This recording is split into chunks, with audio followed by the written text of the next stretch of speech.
एक धैला चित्ती आम्ही रुखमाईचा पती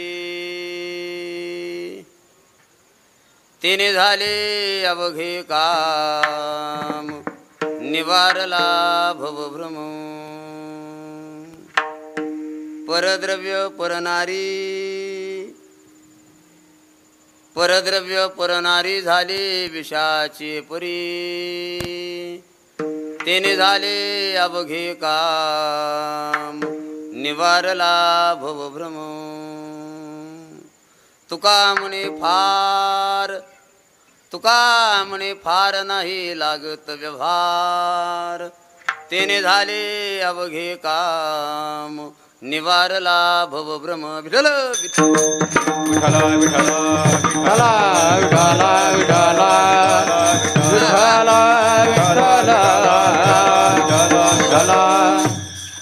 समचरण सरोजम सांद्र नीलाभुधावम जगन निहित पाणी मुन्नन मुन्नना तरण तुलसीमाला कंदरम कंजनेत्रम सदय धवलहासं विठ्ठलं चिंतयामि पांडुरंगा करू प्रथम पांडुरंगा करू प्रथम पांडुरंगा करू प्रथम नमन पांडुरंगा करू प्रथम नमन पांडुरंगा करू पांडुरंगा करू प्रथम नमन पांडुरंगा करू प्रथम नमन पांडुरंगा करू प्रथम नमन दुसरे चरण संतांचिया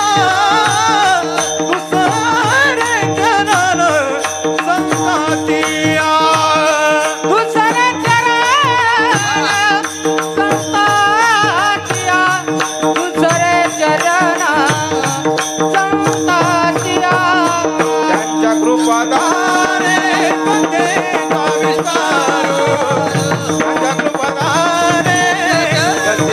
विस्तार त्यांच्या कृपादाने कथेचा विस्तार त्यांच्या कृपादाने कथेचा विस्तार बाबाजी सद्गुरु दास तुका त्यांच्या कृपादाने कथेचा विस्तार बाबाजी सद्गुरु दास तुका त्यांच्या कृपादाने कथेचा विस्तार बाबाजी सद्गुरु दास तुका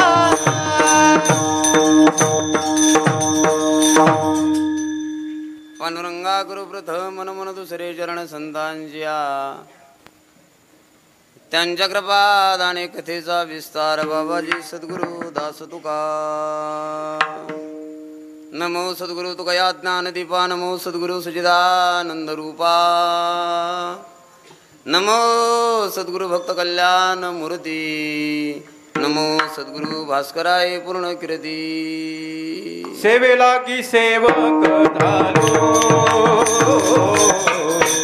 सेवेला की सेवक झालो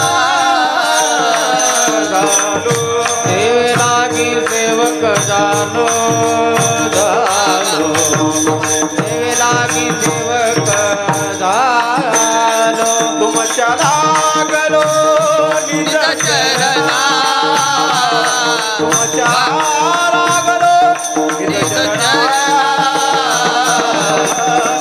स्वामी तुमच्या देवा यावरील करावा तुमच्या लागलो निज चरणा तुमच्या लागलो निज चरणा अहो स्वामी तुमच्या देवा देवा यावर न करावा ओम नमो ज्ञानेश्वर करुणा करा दया करुणा करा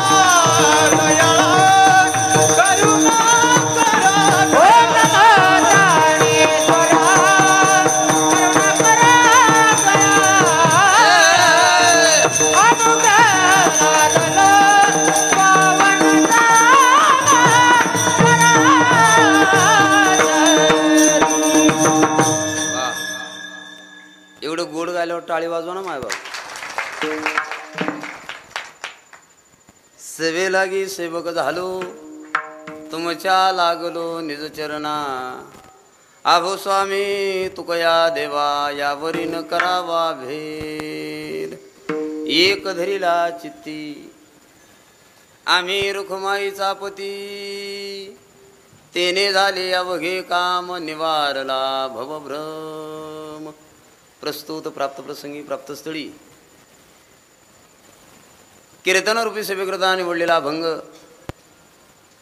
हा जगतवंदे जगतमान्य जगद्गुरु वैराग्याचे असणारे महान मेरुदेवचे सुप्रसिद्ध साधू वैराग्याचे असणारे मूर्तिमंत पुतळे देहू निवासी जगद्गुरु तुकोबारायांचा 4 चरणांचा भगवान परमात्म्याबद्दल आपली असणारी निष्ठा प्रतिपादन करणारा अभंग आहे. विठ्ठल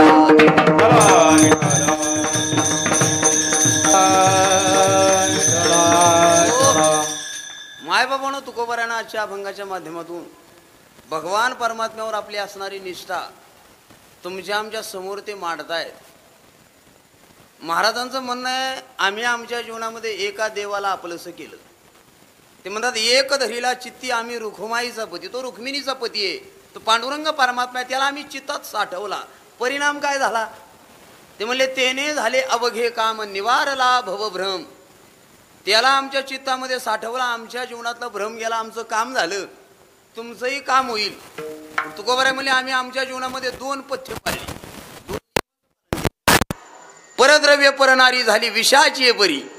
दुसऱ्याचं धन आणि दुसऱ्याची स्त्री आम्ही विषा समान मानलं, तेने झाले अवघे काम, आमचं काम झालं, तुमचंही होईल. ते म्हणले तुका म्हणे फार नाही लागत व्यवहार. मानवी जीवन संसारी जीवन जगायचंय, जन्म मरणाचा फेरा चुकवायचा आहे. या व्यवहारात फार काही लागत नाही. तुका म्हणे फार नाही लागत व्यवहार. या व्यवहारात फार नाही लागत. 2च नियम आहे. एक धरीला एका देवावर निष्ठेनं भक्ती करा. नंबर 2 दुसऱ्याच्या धनावर डोळा ठेवू नका आणि स्त्री जातीकडे वाईट नजरेनं पाहू नका, आपलं काम होईल. एवढा गोड या अभंगाचा भावार्थ आहे बघा. पण या अभंगावर बोलण्यापूर्वी अल्पसा परिहार देणं गरजेचं आहे. तो परिहार म्हणजे असा, मला स्वर थोडा कमी करा हा आवाज. हां प्रतिवर्षाप्रमाणे याही वर्षी अतिशय भक्तिमय आनंदमय वातावरणात अगदी थोर साधू संतांच्या कृपाशीर्वादानं गुरुजन गायक वादक आमच्या महाराज मंडळींच्या उपस्थितीत पंचक्रोशीतील दानशूर व्यक्तीच्या दातृत्वानं ग्रामस्थ मंडळी मौजे शेवाळवाडी बरोबर ना यांच्या आर्थिक अथक प्रयत्नातून चालू असलेला आपला आई कळंबा माता ना या मातेच्या असणाऱ्या अखंड हरिनाम सप्ताह गेली 39 वर्षाची प्रदीर्घ परंपरा अविरत आणि अखंडरित्या चालू आहे. या हरिनाम सप्ताहामध्ये आज असणारा 5वा दिवस आणि या 5व्या दिवसाचं कीर्तन पुष्प सेवळा हे पुष्पगुच्छ माझ्या वाट्याला आलं. इथं मज पामरा काय थोरपणन पायीची वाहनं पायबरी. भगवान परमात्मा जशी बुद्धी देतील तसं अभंगाचं चिंतन मी निश्चित तुमच्यासमोर मांडणार आहे. ज्यांच्या माध्यमातून आज खऱ्या अर्थानं कीर्तनकारांचं सौजन्य आहे ते असणारे 2ही तरुण मग श्री मनोजदादा जयराम डेरे ग्रामपंचायत सदस्य असतील, त्याच पद्धतीनं आमचे जीवलग मित्र शिवभक्त दर्शनदादा मार्तंड डेरे असतील.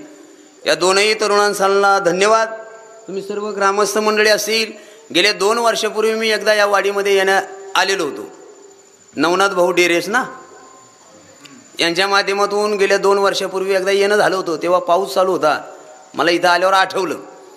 पुन्हा गेल्या वर्षी जमलं नाही, पण औंधा पुन्हा ग्रामस्थांच्या विनंतीला मान देऊन जरी कीर्तनाचं सौजन्य 2 व्यक्तीने दिलं असलं तरी सर्व ग्रामस्थांना त्यांना अनुमोदन दिले. म्हणून तुम्हा सर्व ग्रामस्थाला धन्यवाद देतो.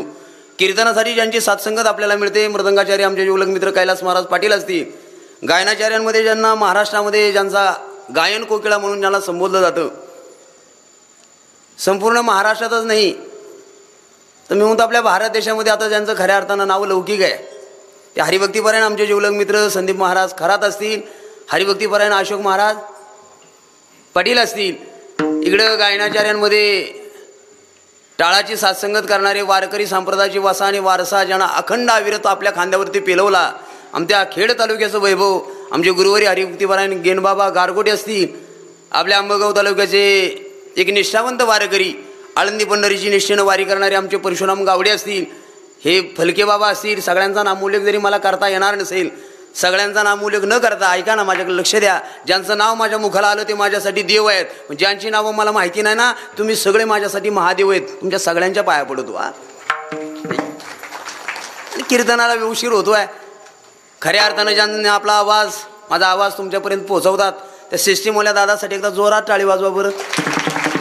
वा, मंदिरातला कार्यक्रम आहे, एवढं गोड वातावरण आहे, सहजासहजी मंदिरामध्ये आवाज काढणं अवघड राहतं. आणि हा आवाज म्हणजे कीर्तनकाराचा प्राण आहे. आल्या आल्या मला असं वाटलं आता काय करायचं. सकाळपासून 4 केळं खालीत. केळी खाली का आवाज बसतो, पण पर्याय नसतो ना, एकादशी आहे की नाही. त्यामुळे खिचडी आणि केळी खाल्यावर आवाज जातो. दुसरी गोष्ट, सकाळचा प्रवास झाला. नितीन शेठ, मी सकाळी मुळशी तालुक्यात होतो. प्रवासामध्ये आवाज जातो. आता बघा 9 ते 11चं कीर्तन, घरी जायला 12:30-1 वाजतील. सकाळी 10 ठरलेला आहे. आणि आता गोकुळाष्टमीचा पिरियड येणार आहे.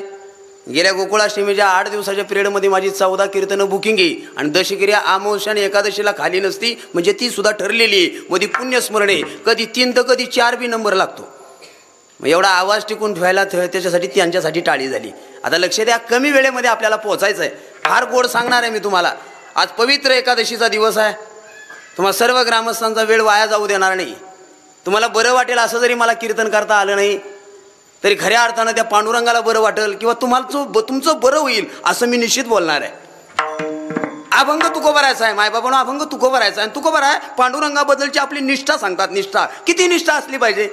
मी म्हणतो तुम्हाला जर देवावरती निष्ठा धारण नाही करता आली, करू नका. लक्ष द्या आता माझ्याकडे 3 निष्ठा फक्त आपल्याला आज कीर्तनातून शिकायच्या. 3 पद्धतीच्या निष्ठा बघा. 3 पद्धतीच्या निष्ठा महत्वाच्या आहे.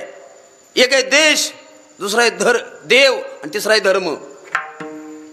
कैलास भाऊ, तुमच्या व्हॉट्सअपला मला वाटतं स्टेटसला पाहिलं आज गगनगिरी बाबांचं. वा, ते 3 शब्द मला आठवले आणि सहज मुद्दा आठवतोय. लक्ष द्या आता. जीवन जगताना 3 निष्ठा आपण पाळल्या पाहिजे. एक म्हणजे देशनिष्ठा. आपण ज्या देशात राहतो या देशावर आपण प्रेम केलं पाहिजे. काय केलं पाहिजे बघा. लहान लहान लेकरं आहेत. काल प्रजासत्ताक दिन आपण साजरा केला. सगळी लेकरं शाळा भरली, पहिली प्रार्थना करतात, भारत माझा, सारे भारतीय माझे, माझ्या देशावर माझे. वा, प्रतिज्ञा करून आपण प्रार्थना करतो, पण आपण पाळत नाही हो.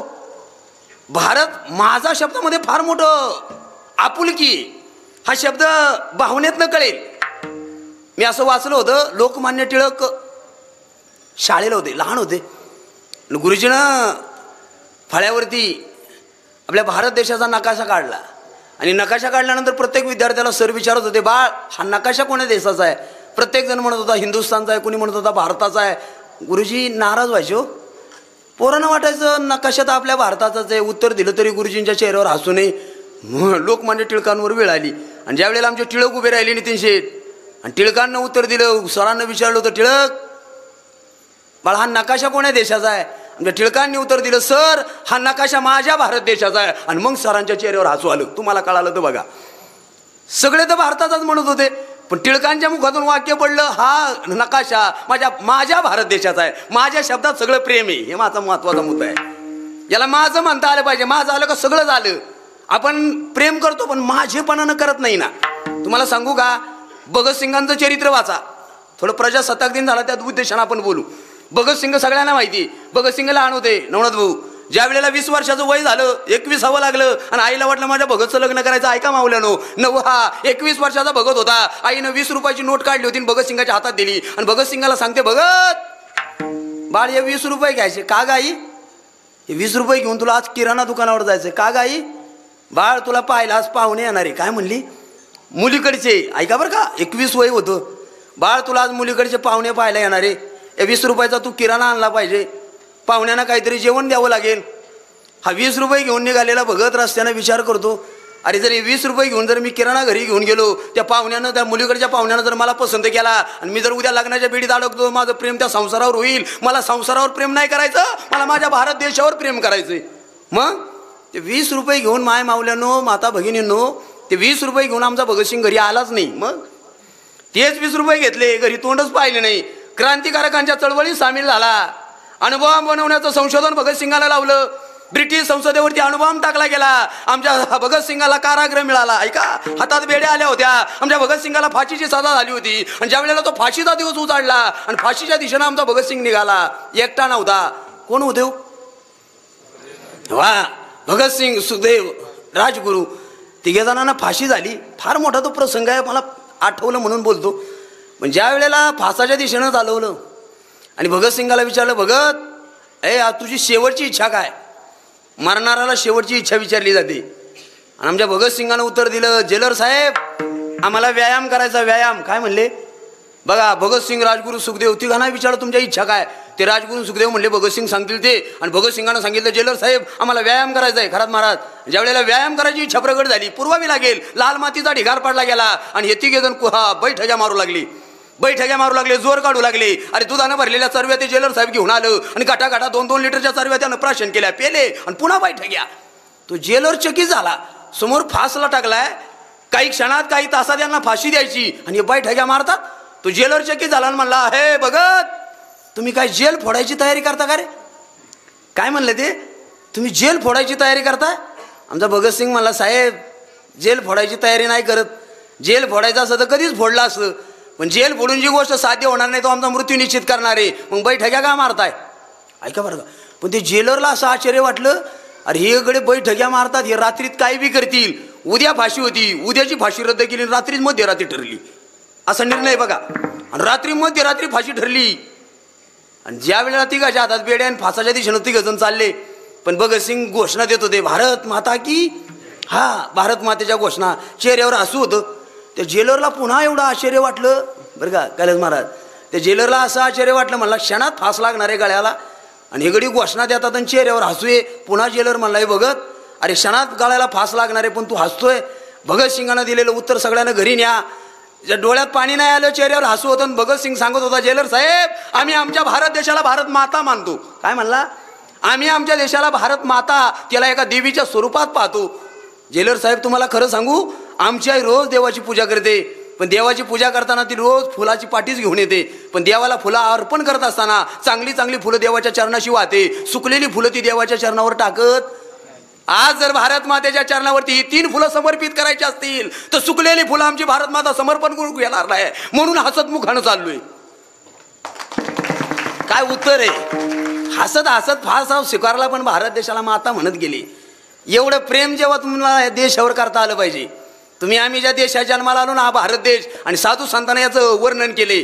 आपलं कुळही पवित्र आहे आणि आपला देश तर फार पावन आहे. पवित्र ते कोण पावन तो देश, पवित्र ते कुळ पावन तो देश, पवित्र ते कुळ पावन तो देश, पवित्र ते कुळ पावन तो देश.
साधू संतांना आपल्या देशाचं वर्णन केले.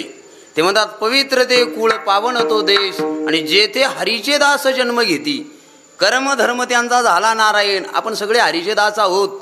हा भारत देश म्हणजे ही भूमी सामान्य नाही. किती महान विभूती या भारत देशाच्या जन्माला आल्या यादी सांगतो ऐका. मी म्हणतो एकलव्यासारखा एकनिष्ठ, प्रल्हादासारखा देवनिष्ठ, बाजीप्रभूसारखा स्वामीनिष्ठ आणि शंभू राजासारखा धर्मनिष्ठ राजा या भरतखंडाच्या मायभूमी जन्माला आलाय. माझ्या ज्योतिबा फुलेसारखा महात्मा, भगतसिंग राजगुरूंसारखा हुतात्मा, पांडवांसारखा धर्मात्मा आणि दतीची रुचीसारखा पुण्यात्मा सुद्धा या भरतखंडाच्या मायभूमीतच जन्माला आला. माझ्या बाबू गेनूसारखा देशभक्त, श्रावणासारखा मातृपितृभक्त, कल्याणासारखा गुरुभक्त आणि ध्रुव बाळासारखा देवभक्त सुद्धा या भरतखंडाच्या मायभूमीत उदयाला आला. अरे माझ्या ज्ञानोबरायासारखा महंत, तुकोबरायासारखा संत, नाथरायांसारखा पंथ आणि नामदेवरायासारखा भाग्यवंत सुद्धा या भरतखंडाच्या मायभूमीत उदयाला आला. मला सांगू काय माय बाबांनो, ज्ञानेश्वरी सारखा ग्रंथ, चंद्रभागेसारखा तीर्थ, वारकऱ्यासारखा पंथ आणि पंढरीशी पांडुरंग परमात्म्यासारखा भगवंत या भरतखंडाच्या मायभूमीतच पाहायला मिळतो. सामान्य नाही ही भूमी. इथं नामाच्या माध्यमातून नामाचं महत्व सांगणारे संत नामदेव, ज्ञानाच्या साधनेतून साधकाला भगवत प्राप्तीपर्यंत घेऊन जाणारे ज्ञानदेव, अहंकार घालवण्यासाठी संतांची चरण धूळमस्तकी धारण करणारे चांगदेव आणि महादेव सुद्धा याच भरतखंडाच्या माती जन्माला आलेत. सामान्य नाही ही भूमी. फार काही मला बोलता येईल. मला अजून एक गोड मला मुद्दा द्यायचा आहे. किती प्रेम केलं पाहिजे या देशावर, केवढी निष्ठा आपली असली पाहिजे. जशी भगतसिंगाची होती, जशी सुखदेवांची होती, जशी राजगुरूची होती. कधी स्वामी विवेकानंद वाचा. स्वामी विवेकानंदाने या भारत देशावर किती प्रेम केलं. तुम्ही बाबू गेनूचं चरित्र वाचा. आपल्या देशातला माल परकीयांना नेऊ द्यायचा नाही. गाडी पुढे आडवा पडणार आपला बाबू गेनू तुम्ही कधीतरी वाचून पहा. स्वामी विवेकानंद कधीतरी वाचा, ज्यानं शिकागोच्या धर्मपरिषद गीताला 1 क्रमांकाचा मान मिळवून दिला. त्यांचं आपल्या भारत देशावर एवढं प्रेम होतं. ते अमेरिकेतून येत होते. येता येता सहज त्यांना अमेरिकेमध्ये कैलास महाराज चप्पल आवडली होती स्वामी विवेकानंदांना. आणि अमेरिकेसारख्या देशात ते येताना चप्पल खरेदी करतात, पायात घालतात. सोबतच्या एका मित्राने त्यांना प्रश्न विचारला, म्हणजे स्वामीजी किती प्रेम करतो आपल्या भारत देशावर. पहिराव भारतीयांचा आहे, फेटा भारतीयांचा आहे, पण तुम्ही आज अमेरिकेतली चप्पल घेता. थोडं वाईट वाटलं. त्यावेळेस स्वामीजीनं उत्तर दिलं, मित्रा तुला खरं सांगू, आपली भारतीय संस्कृती डोक्यावर घेऊन मिरवायच्या लायकीची आहे म्हणून फेटा भारतीयांचा आहे, पण पाश्चात्य संस्कृती माती खाली तुडवायच्या लायकीची आहे म्हणून चप्पल अमेरिकेची. एवढा देशाबद्दलचा स्वाभिमान असला पाहिजे. ही सुद्धा ईश्वर सेवा आहे. बस जाऊ द्या. देशनिष्ठा तुम्हाला सांगितली, फार एक कीर्तन होऊन जाईल त्याच्यावर. तुम्हाला दुसरी निष्ठा सांगायची. तुम्हाला जर नाही देशासाठी काही करता आलं, तुम्ही धर्म सांभाळला पाहिजे. देव, देश आणि धर्म 3 गोष्टी फार महत्वाच्या आहेत. धर्मावर काय सांगता येईल. मला असं वाटतं ज्या वेळेला त्या औरंग्यानं आमचा संभाजीराजा कैद केला, तो प्रसंग आला बरं डोळ्यासमोर. त्याच महाराष्ट्रातले मावळे आहेत ना. आपण शिवबा संभाजीचेच लेकर आहेत ना, आपण त्यांचेच मावळे आहेत ना. मी सकाळीच्या मुळशीला होतो ना, मुळशीला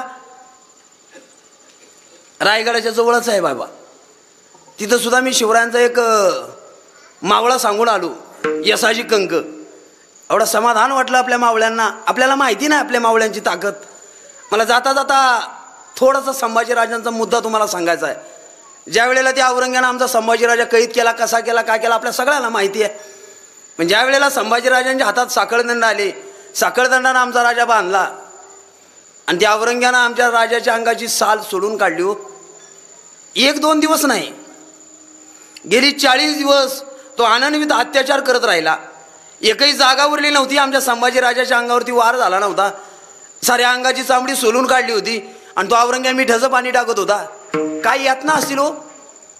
एवढं सहन करता करता हा महाराष्ट्राचा राजा ज्या वेळेला लालबुंद केलेल्या 2 सळ्या त्या औरंग्यानं पुढे आणाव्या आणि आमच्या संभाजीराजानं त्या लालबुंद केलेल्या सळ्या पाहिल्या आणि राजाला कळालं क्षणात आपल्या डोळ्यात जाणार आहेत आपले डोळे. ज्या डोळ्यानं पाहिल्यात महाराष्ट्राची स्वप्न, ते डोळे आता जाणारे. आणि तो औरंग्या म्हणत होता, संभा तू आमच्या बाजूने, आम्ही तुला अर्ध राज्य देतो. काय म्हटलं औरंग्या? संभा तू माझ्या बाजूने ये, मी तुला अर्ध राज्य देतो. मला असं वाटतं माझा राजा वाकला असता, झुकला असता तर आयुष्यमध्ये जगला असता. पण आमचा संभाजी राजा वाकलाही नाही, झुकलाही नाही. थुंकला औरंग्याच्या तोंडावर आणि सांगितलं, औरंग्या अरे ही जातीवंत भागाची अवलाद आहे. शेर का बच्चा कभी बिल्ली नाही बन सकता. प्राण गेला तरी चालेल, पण तुझ्या धर्माचा स्वीकार करणार नाही. धर्म सांभाळा आमच्या संभाजी राजानं. सुवर्ण अक्षरात नाव आहेत अजून. म्हणून जीवन जगताना तुम्हाला काहीतरी देशासाठी करता यावं, तुम्ही काहीतरी धर्मासाठी करता यावं. आणि नाहीच देव देशासाठी करता आलं, तुम्हाला देवनिष्ठा सांभाळता आली पाहिजे. देव माय बापानो, देव अनेक प्रमाण तुकोबाचे आपल्याला पाहायला मिळतात.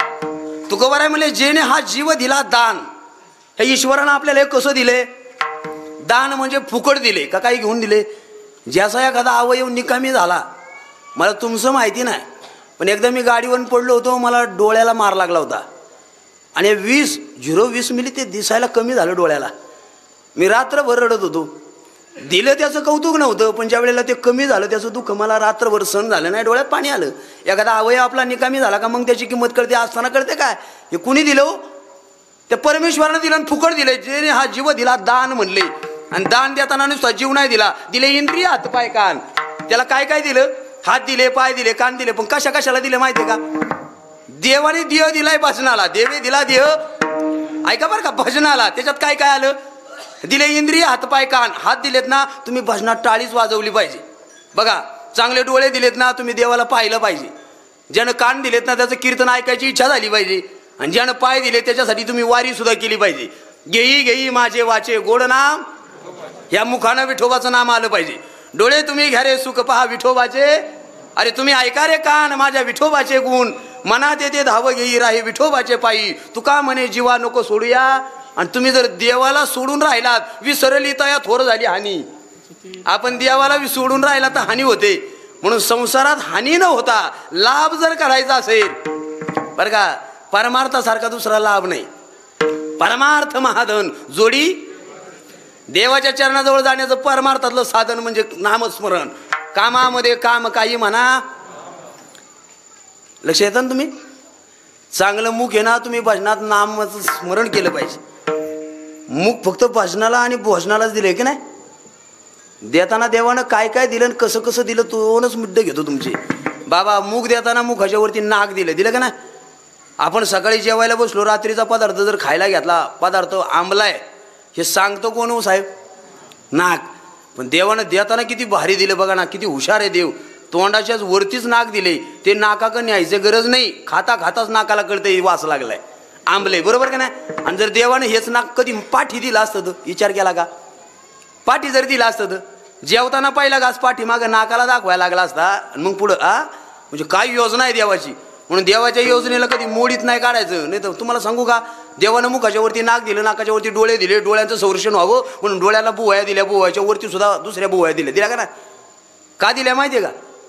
आता आपण पावसाळा चाललाय, समजा 2 दिवस पाऊस नाही, पण पाऊस पडू लागला तर घराची लव शेतकरी लांब काढतो. जेवढी लव लांब निघल तेवढं पाणी घराला स्पर्श करीत, मग घराची लव बाहेर काढली जाते भिंतीच्या. तसं जर माणूस पावसात उभा राहिला तर पावसाचं डोक्यावर पडलेलं पाणी आपल्या डोळ्यात जाऊ नये म्हणून देवाने हे काय काढले आपल्याला? काय काढले? ती जेवढी लांब असेल तेवढं चांगलंय. पण लोक इतकी हुशार झाली, त्यांनी ती लव लय कमी केली.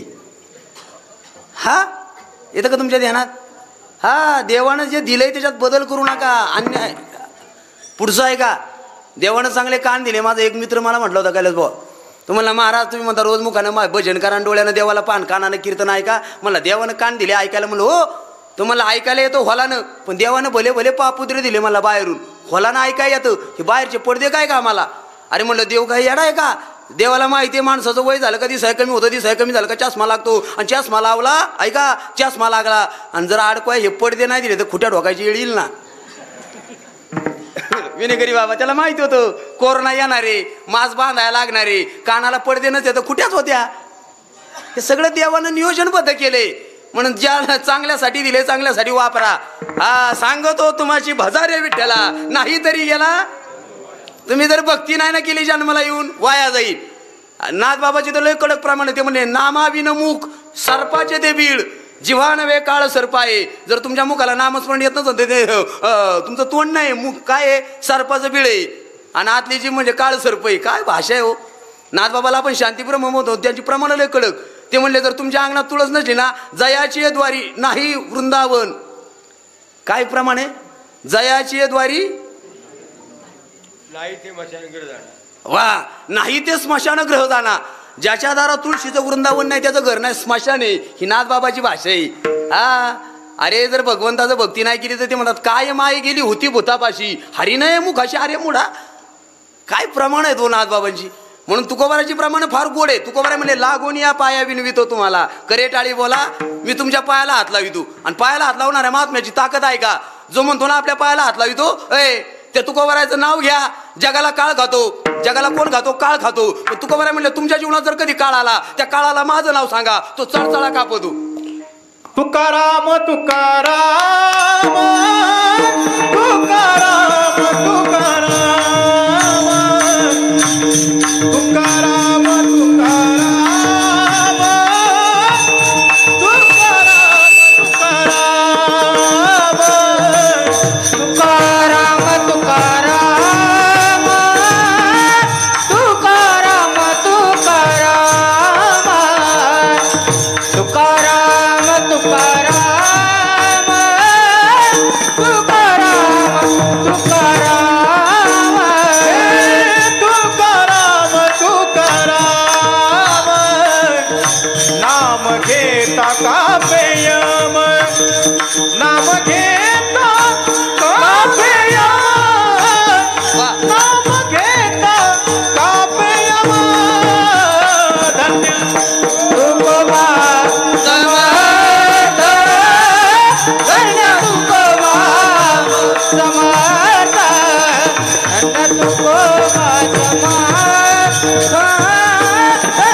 तुकोबाचा अधिकार आहे. ते म्हणले काळ कधी जीवनात आला तर माझं नाव सांगा, ते चळचळा कापाद. काळ गुलाम सलाम करी तुको या घरी राबत असे. काळ ज्यांच्या घरी चाकरीला होता ते तुकोबार आहे. त्यांच्या पत्नीच्या पायात काटा भरला तर आपल्याला काढायची गरज नाही पडली. जगाचा बाप पळत सुटत होता. म्हणजे ज्याच्या पत्नीची काळजी पांडुरंग परमात्मा करतो ते तुकोबार आहे. आणि आपल्या पायाला हात लावितात. ऐकू नये का? आपण ऐकलं पाहिजे बरं. म्हणून परमार्थ केला पाहिजे, परमार्थ. आणि जर परमार्थ केला नाही तुकोबार आहे म्हणजे तुमचा जन्म वाया जाईल. तुम्हाला मला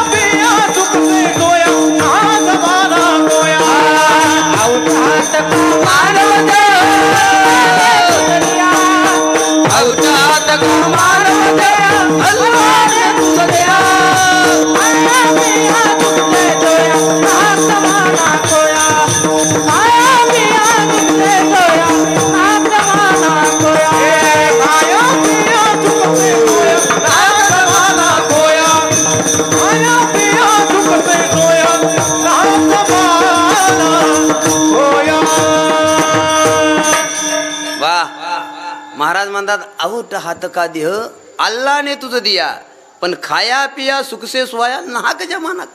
जर नुसता खाण्यात आणि झोपेत गेला तर तुझं आयुष्य वाया जाईल. मला दृष्टांत आठवत होते पण घड्याळाचा काटा पुढे जातोय. मला अभंगाच्या दिशेनं जायचंय. तुकोबारे म्हणले आम्ही आमच्या जीवनातला वेळ वाया नाही घातला.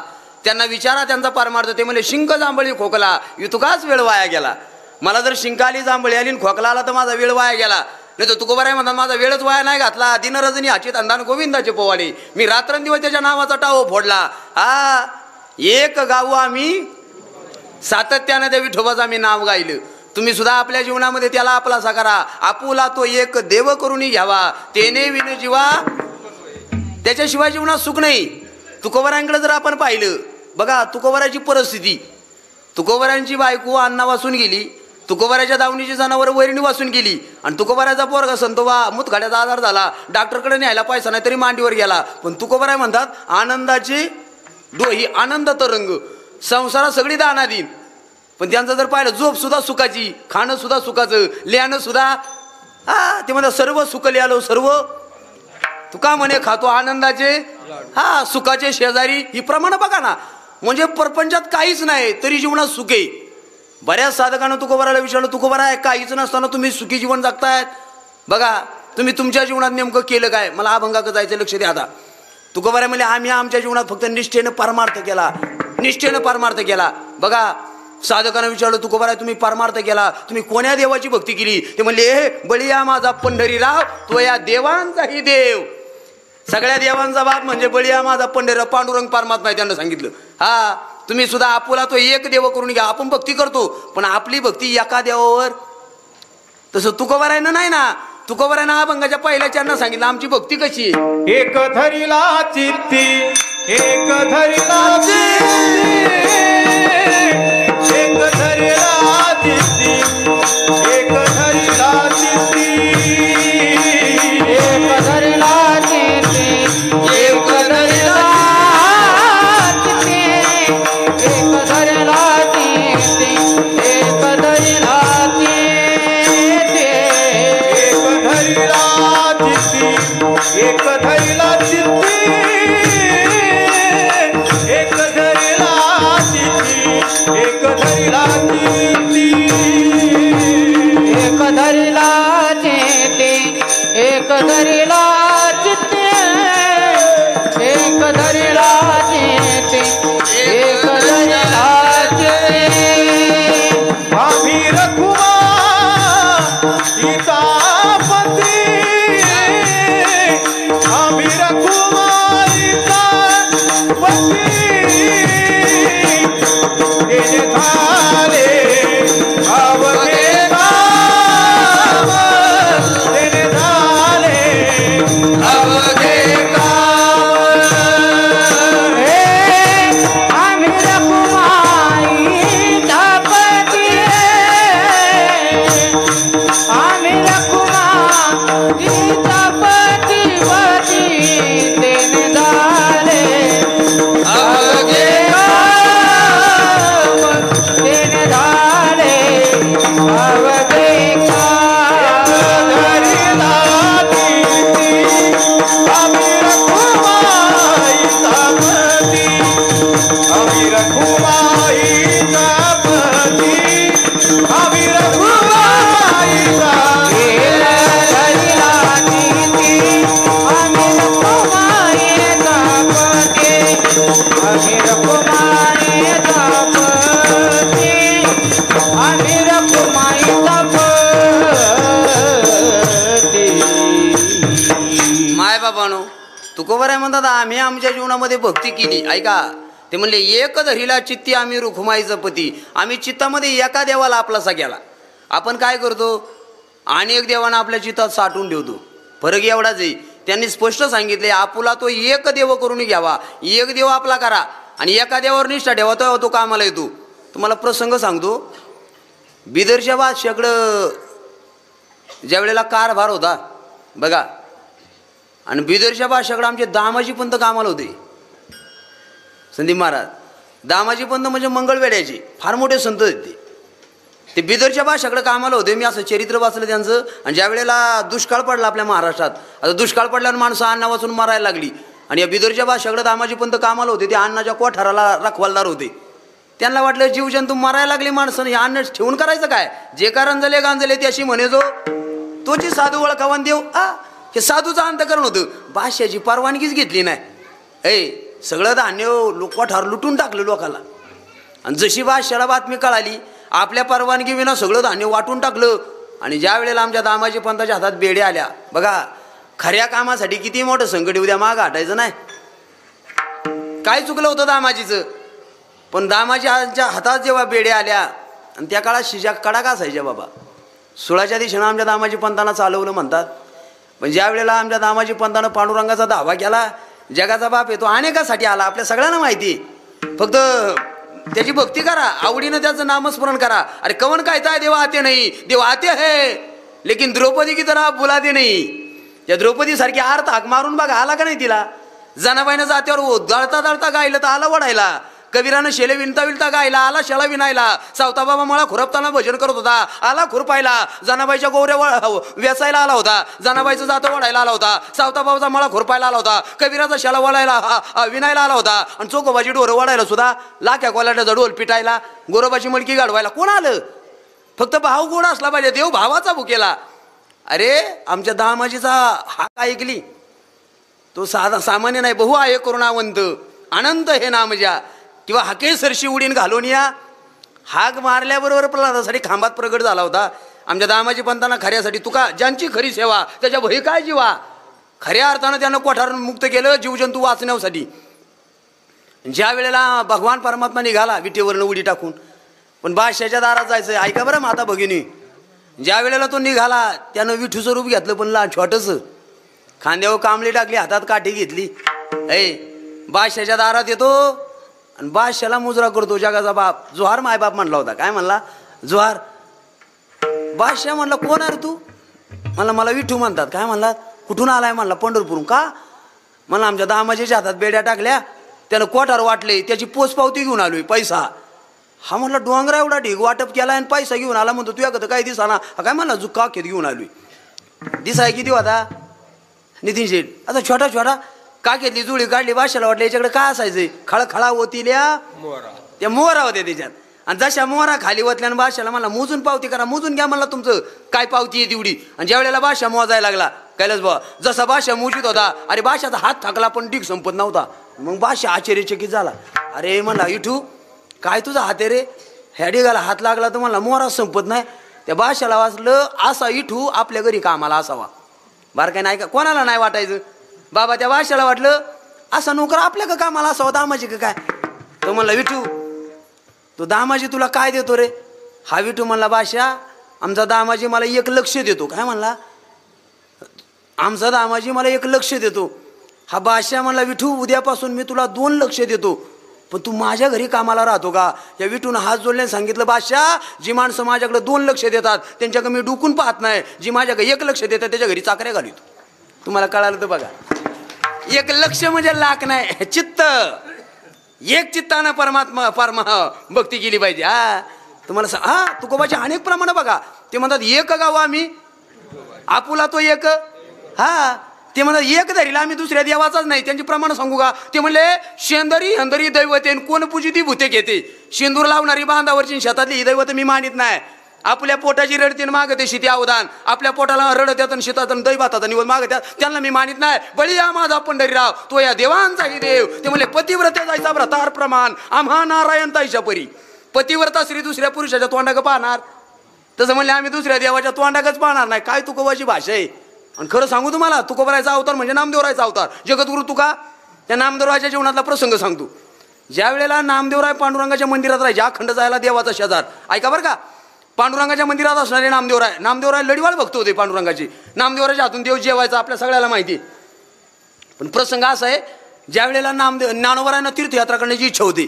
आणि ज्ञानोबरायांना तीर्थयात्रा करताना असं वाटलं आपल्याला बरोबर आपल्या सहकारी कुणीतरी असावा, म्हणून ते पंढरपूरला येतात. पांडुरंगाचं दर्शन घेतलं, हात जोडल्याने सांगितलं, पांडुरंगा मला तीर्थयात्रा करण्याची इच्छा आहे, मग मला जोडीला कुणीतरी पाहिजे. कोणाला नेतो? म्हणे नाम्याला न्यायचं.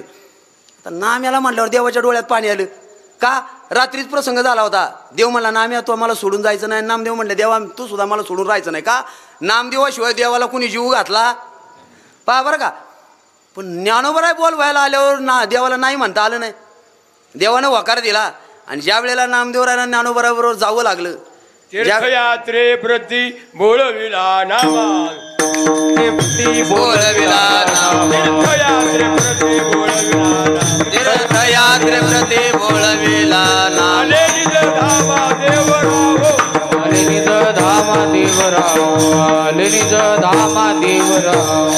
तीर्थयात्रे प्रती बोलविला नामा. तीर्थयात्रे प्रती बोलविला नामा. तीर्थयात्रे प्रती बोलविला नामा. आले निज धामा देवराव. आले निज धामा देवराव. माय बाबानो, ज्या वेळेला नामदेवराय ज्ञानोबरायची बोलवणूक पांडुरंगानं करावी, पांडुरंगाच्या डोळ्यात पाणी आलं. नामदेवानं पांडुरंगाकडे पाहिलं आणि सांगितलं, पांडुरंगा तुमची आज्ञा आहे म्हणून मी तीर्थयात्रेला जातो, पण खरं सांगू, ज्या ज्या तीर्थाला मी जाईल आणि त्या तीर्थाला गेल्यानंतर जर त्या तीर्थावरचा देव जर विटेवर उभा नसला आणि त्या देवाचा हात जर कटेवर नसला तर मी तटी जेणे करणाई ठेविले. करणाही ठेविले. कटी तटी जेणे करणाही ठेविले.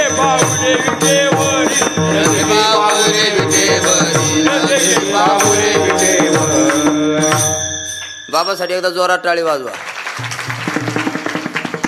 बाबांची 61 नाट समाध्या तीर्थवळ्या मालिका न घेता सगळ्या पाठीत. जरी आपल्याला प्रमाण त्यांचा उलगडा झाला नाही, काय कसं माणसं आहे बरं का. माझा स्वभाव असा आहे, ज्याचा नाट पाटणा त्याचा कीर्तनात थाट. ना 8 नियमाचं भजन पत्रिका समाध्या आल्याच पाहिजे. त्या प्रमाणात इतका गोड अर्थ आहे. नामदेवराय म्हटले होते, देवा बघा, ज्या देवाचं जो देव विटेवर उभा नाही, जो त्याचे हात कटेवर नाही, कटेवरी कर नाही ज्या देवाचे, न घे मी तयाचे दर्शन. तो देव जर विटेवर उभा नसला आणि कटेवर हात नसले तर मी त्याच्या पायाच पडायचं नाही. म्हणजे पांडुरंगाशिवाय मी दुसऱ्या देवाच्या पाया पडणार. हे नामदेवरायचं प्रमाण आहे. पण तेच नामदेवराय जगद्गुरु तुका अवतार. म्हणजे काय भक्ती. नामदेवरायच्या जीवनात त्यांनी पांडुरंगालाच मानलंय. आणि तुकोबराय सुद्धा पांडुरंगाशिवाय दुसरा देव मानत नाही. हा, ते म्हणले सर्व लोभ्या जैसे आवडे हे धन, आम्हा नारायण तैशा परी. लोभी माणसाला धन जेवढा आवडतं ना तेवढा पांडुरंग आम्हाला आवडतो. हे तुकोबाची प्रमाण काय. लोभी माणूस कळतो का तुम्हाला. लोभ्याला धन लय आवडतं बरं का. आपल्या गावात नाही ना कोणी लोभी. लोभी शब्दाचा सोपा अर्थ सांगू का. चिकट. काय तुम्हाला कळतंय ना. चिकट का कंजूस तुमच्याकडे काय म्हणतात. आमच्या मावळात काय म्हणतात माहिती का. चिरगुट सगळ्या. आता कळालं का. अजून सांगू का. या शब्दांचे अर्थ सांगतो जाता जाता. बाबा समाजात काही माणसं मक्खीचूस आहे. मक्खीचूस म्हणजे काय. 2 माणसं जेवाय बसली, माय माऊली वाढीत होती, वरण भात वाढला आणि वरण भात वाढल्यानंतर ते 2 जण खाणार. पण एकाच्या ध्यानात आलं, मला ताटात माशी पडली. काय पडली. माशी पडली. आणि ते माशी पडल्यावर कोणी खातं का बाबा. त्यानं लगेच तिथं वरणातली माशी काढली आणि टाकून द्यायची. बघा टाकून द्यायची. पण त्याच्या ध्यानात आलं, मला माशी टाकायची, पण माशीला लय वरांची टाकले वाया जाईल. काय विचार करीतो. माशीला चिटकलेलं वरण वाया जाईल. त्यानं माशी फेकली नाही, तोंडात टाकली. बघा चुकली मग फेकली. त्याला म्हणायचं मग किचूस. माशीला चिकटलेलं वाया जाऊ देत नाही. त्याच्यापेक्षा चिकट सांगू का. आता थोडा वरचा बरं का टप्पा लक्ष द्या. चिकट सांगतो. चिकट. एक जण कधीच कीर्तनाला येत नव्हतं. गावाच्या बाहेर 2 किलोमीटर राहिला, कीर्तनाला येत नव्हतं. सहज एक जण म्हणला, चल ते मेंढे महाराजाचं कीर्तन आहे. म्हणलं मग. आला हाताला धरून बळच. योगास आला. माता भगिनीनो घरून निघाला. बिचाऱ्याची लाईट गेली. त्यानं लावला तेलाचा दिवा. आता राखेल राहिले नाही बघा बाबा. तेलाचा दिवा लावला निघालं कीर्तनाला. गावात पोचलं, मंडपाच्या जवळ आलं आणि लाईट आली. लाईट आल्यावर माणूस चिकाड होता. तुम्हाला 2 तास कीर्तन होणार, मग जेवण होणार आणि मग घरी जाणार. तो तेल किती जाळणार बघा. चिकट माणूस. तो कीर्तनाला नाही थांबला नवनाथ भाऊ. तिथूनच घरी गेल्यावर बायकोला दारातून आवाज दिला, मला सैंद्रे. इथं नाही ना कोण. त्याच्या बायकोचं नाव होतं ते मावळातलं उदाहरण. हा, त्या बायकोला आवाज दिल्या. बायको त्याच्या वर्षीच मालकाचा आवाज उघडला, पटकन दरवाजा. कीर्तनकाराचा दृष्टांत म्हणजे रेडीमेड कापड्याचं दुकान आहे बरं का. मनावर घेऊ नका तुमच्या. ते कोणाला फिट बसात. आता दुकानात गेल्यावर कापडं मापाचे असतात. तसं आमचं गणित राहतं बाबा. त्यानं बायकोला आवाज दिल्यावर बायकोनं दरवाजा उघडला. बायको म्हणली, हो कीर्तनाला गेलता माघारी काला. अगं म्हणला जाताना दिवा लावला होता, लाईट आली इजावला का. म्हणली मी काय येडी बिडी वाटले का. लाईट आल्याबरोबर इजावला. हा गडी गप झाला. ती त्याच्यावरची होती. पण ती इतकी हुशार. म्हणली तुम्हाला कळातं का. 2 किलोमीटर चालत गेला आणि परत 2 किलोमीटर चालत आला. पायातल्या चपला किती उघडून आलाय बघा. ध्यान कुठे. तुम्हाला सैंद्रे मी याडा नाही, हातात घेऊन आलोय बघा. चिकट. हा मक्कीची चिकट कंजूस. हा, लोभी माणसाला लय आवड आहे दानाची. काय झालं, एक कधीच वारीला जात नव्हतं पंढरपूरला. आज एकादशी आहे बघा. एकादशी. आज एकादशी. हे जवळ सकळ सिद्ध आहे, हात चाला वया पाय तव तू आपले सोयीत पाय. तीर्थयात्रे जायचं चुकू नको. आपण तीर्थयात्रा केल्या पाहिजे. नाही दर महिन्याच्या वारीला जात आलं ना. आषाढी कार्तिकी पंढरीची साधन निर्धारी आलं नाही. एका जनार्दनी आयसा ज्याचा नियम म्हणले. नाथबाबा म्हणले नियमाने केली पाहिजे आषाढी कार्तिकी. पण एक कधीच वारीला जात नव्हतं. का माहिती का. परमार्थ करायचं, भजन करायचं. एकादशीला मंदिरातच वापायचं, भजन करायचं दिवसभर, नामस्मरण उपवास करायचं. पण पंढरपूरला नव्हतं जात का. तुम्हाला पंढरपूरला गेला का 2000 खर्च होतो. एवढाच विचार. चिकट होता ना माणूस. योगायोगानं काय झालं, एकादशीला गावात भजन होतं. नवनाथ बाबा म्हणले आमच्या सुद्धा देवीच्या मंदिरात एकादशीला भजन होतं, हरिपाठ होतं. नित्यनियमानं मंदिरात हरिपाठ झाला पाहिजे. फार गावकऱ्याला द्यावे तेवढे धन्यवाद देतील शेठ. काय सुशोभीकरण नाही, काय निसर्गरम्य वातावरण आहे. मी मागच्या वेळेला आलो तेव्हा पाऊस होता, पाहता नव्हतं आलो. पण आज मी बाहेरचा परिसर पाहिला. अरे निसर्गानं नटलेलं हे दैवत आहे. हा, लय सुंदर सुशोभीकरण आहे. आणि गावकऱ्यानं खर्च करून मंदिर सुद्धा तेवढं अगदी व्यवस्थित बनवलं. आता दीपमाळेचा काहीतरी कार्यक्रम आहे, अजून 2 दीपमाळा घ्यायचं चाललंय. हा, त्याच्यासाठी जा फुल न फुलाची पाकळी म्हणून काहीतरी मदत करा बरं का. हा, हे आपल्या गावचं वैभव आहे लक्ष्मी. आणि हिच्या मनात आलं हा म्हणून तिच्यासाठी खर्चाला माग नाही बघायचं. लक्ष देऊ का. गावातला श्रीमंत कोण तुम्हाला सांगतो. श्रीमंत या गावातला सगळ्यात श्रीमंत कोण. ऐकता ना तुम्ही. ज्याच्या ओट्यावरची तुळस हिरवीगार आहे, ज्याच्या गोठ्यात गायी भरलेल्या आहेत, बैलानं भरलेला आहे, आणि ज्याच्या दारात रोज 4-5 पाहुण्याचा चपल्याचा ढिगार पडलेला आहे, तो जगातला 1 नंबरचा श्रीमंत आहे. नुसताच बंगला बांधला पण त्या बंगल्याच्या पुढे त्याने पाठी लावली, कुत्र्यापासून सावध राहा. मग पाहुणा रावळाची येत नाही आला, काय दलिद्र्याचं करायचंय त्या बंगल्याचं? आलं कधी अनाथ श्रीमंत कोणाला म्हणायचं? पाहुण्या रावळाची येऊ जाऊ झाली पाहिजे. आणि नंबर 2चा श्रीमंत ऐका, आपल्या कलमा मातेचा सप्ताह आलाय बघा, सावध होतो महिन्याच्या अगोदर. श्रीमंत सांगतोय मी, हा कलमा मातेचा आपल्या देवीचा सप्ताह आला. देवीचा सप्ताह आलाय, 8 दिवसाचा सप्ताह आहे. रोज कीर्तनाला येतो, जेवतो खावतो घरी जातो, पण 8 दिवस झालं तरी वर्गणीच भरीत नाही. ऐकता, त्याला श्रीमंत म्हणायचं नाही. हा, त्याला श्रीमंत म्हणायचं नाही. पण आपल्या देवीचा सप्ताह आलाय, बिचाऱ्या काबाड कष्ट करतं, रात्र शेतात पाणी भरतं, नोकरी करतं, कष्टानं पैसा कमीतं, पण सप्ताह आलाय ना पहिल्या दिवशी वर्गणी भरितं, त्याला म्हणायचं गावातला 1 नंबरचा श्रीमंत. दुसरं काय, श्रीमंताच्या व्याख्याला वेगवेगळ्या, जाऊ दे आपल्याला तिकडं नाही जायचं. हा, ते माणूस कधी वारीला जातो हा मुद्दा आहे. का जायचं नाही? मला वारीला गेलं का 2000 खर्च होतो, पण गावकरी हुशार होते. म्हणले आज एकादशीचं भजन आहे, एकादशीचं भजन झालं, सगळे मंडळी मंदिरातच झोपली. आणि मंदिरातच झोपलेला गडी त्यांनी तसा झोपेतच उचलला आणि पिकअपमध्ये घातला बाबा आणि निघाले पंढरपूरला. म्हणले तसा तो काय जात? म्हणले आपल्या खर्चानं नेऊ, पण तसं म्हणलं तर ते यायचं नाही. हा, निघाली गाडी आणि गाडी भोसरीच्या पुढे गेली आमच्या बाजून बाबा. आणि बिचाऱ्याला जाग आली, तोवर चांगला झोपला होता. मला सुके मी निजलो गा. पण तिथं गेल्यावर जाग आली. म्हणला कुठं र? ते गाडीतले म्हणले पंढरपूर. याला तर काटा झाला. का? मला पंढरपूरला जायचं म्हणजे 2000. अरे ते म्हणले बाबा घाबरू नको, तुला पंढरपूरला नेणार, पण खर्च आम्ही करणार. मग दुसऱ्याच्या झेंड्यावर पंढरपूर म्हणल्यावर किती आनंद झाला अजून. असा गडी आनंदात झाला. पहाटे 4 वाजता गाडी पंढरपुरात पोचली. पहिलं त्यानं चंद्रभागेचं स्नान केलं बघा. चंद्रभागे स्नान, तू का मागे हे चिदा. चंद्रभागेचं स्नान केलं पाहिजे पंढरपुरात. गाड्यानं स्नान केलं, स्नान करून बाहेर येत होता. बाहेर येतोय, बाजूने वासुदेव चालला होता आणि वासुदेवाने याला पाहिला. ऐकता का तुम्ही? हा, वासुदेवानं पाहिला. आता वासुदेव काय करीत असू? हा, त्याचं लगेच चाललं असं 1-2 पैसा द्यावं. हा, ते काहीतरी मागतच राहतं 1-2 पैसा. हा, पण आशीर्वाद देण्यासाठी चांगलं राहतं. पण याला पैसा टाकायचा म्हणला का काच लागला. म्हणला वासुदेवा खरं सांगू का, तुला 1-2 रुपये दिल्यानं मी काय गरीब नाही व्हायचा, पण मला झोपत गावकऱ्यानं उचलून आणले आणि मी कपडे काढून आलोय धर्मशाळेतून आंघोळीला. तू धर्मशाळेत आला तर तुझा रुपया देऊन टाकीन. आता ऐकताना मग आता बघून रुपयासाठी त्याला धर्मशाळा सांगितली.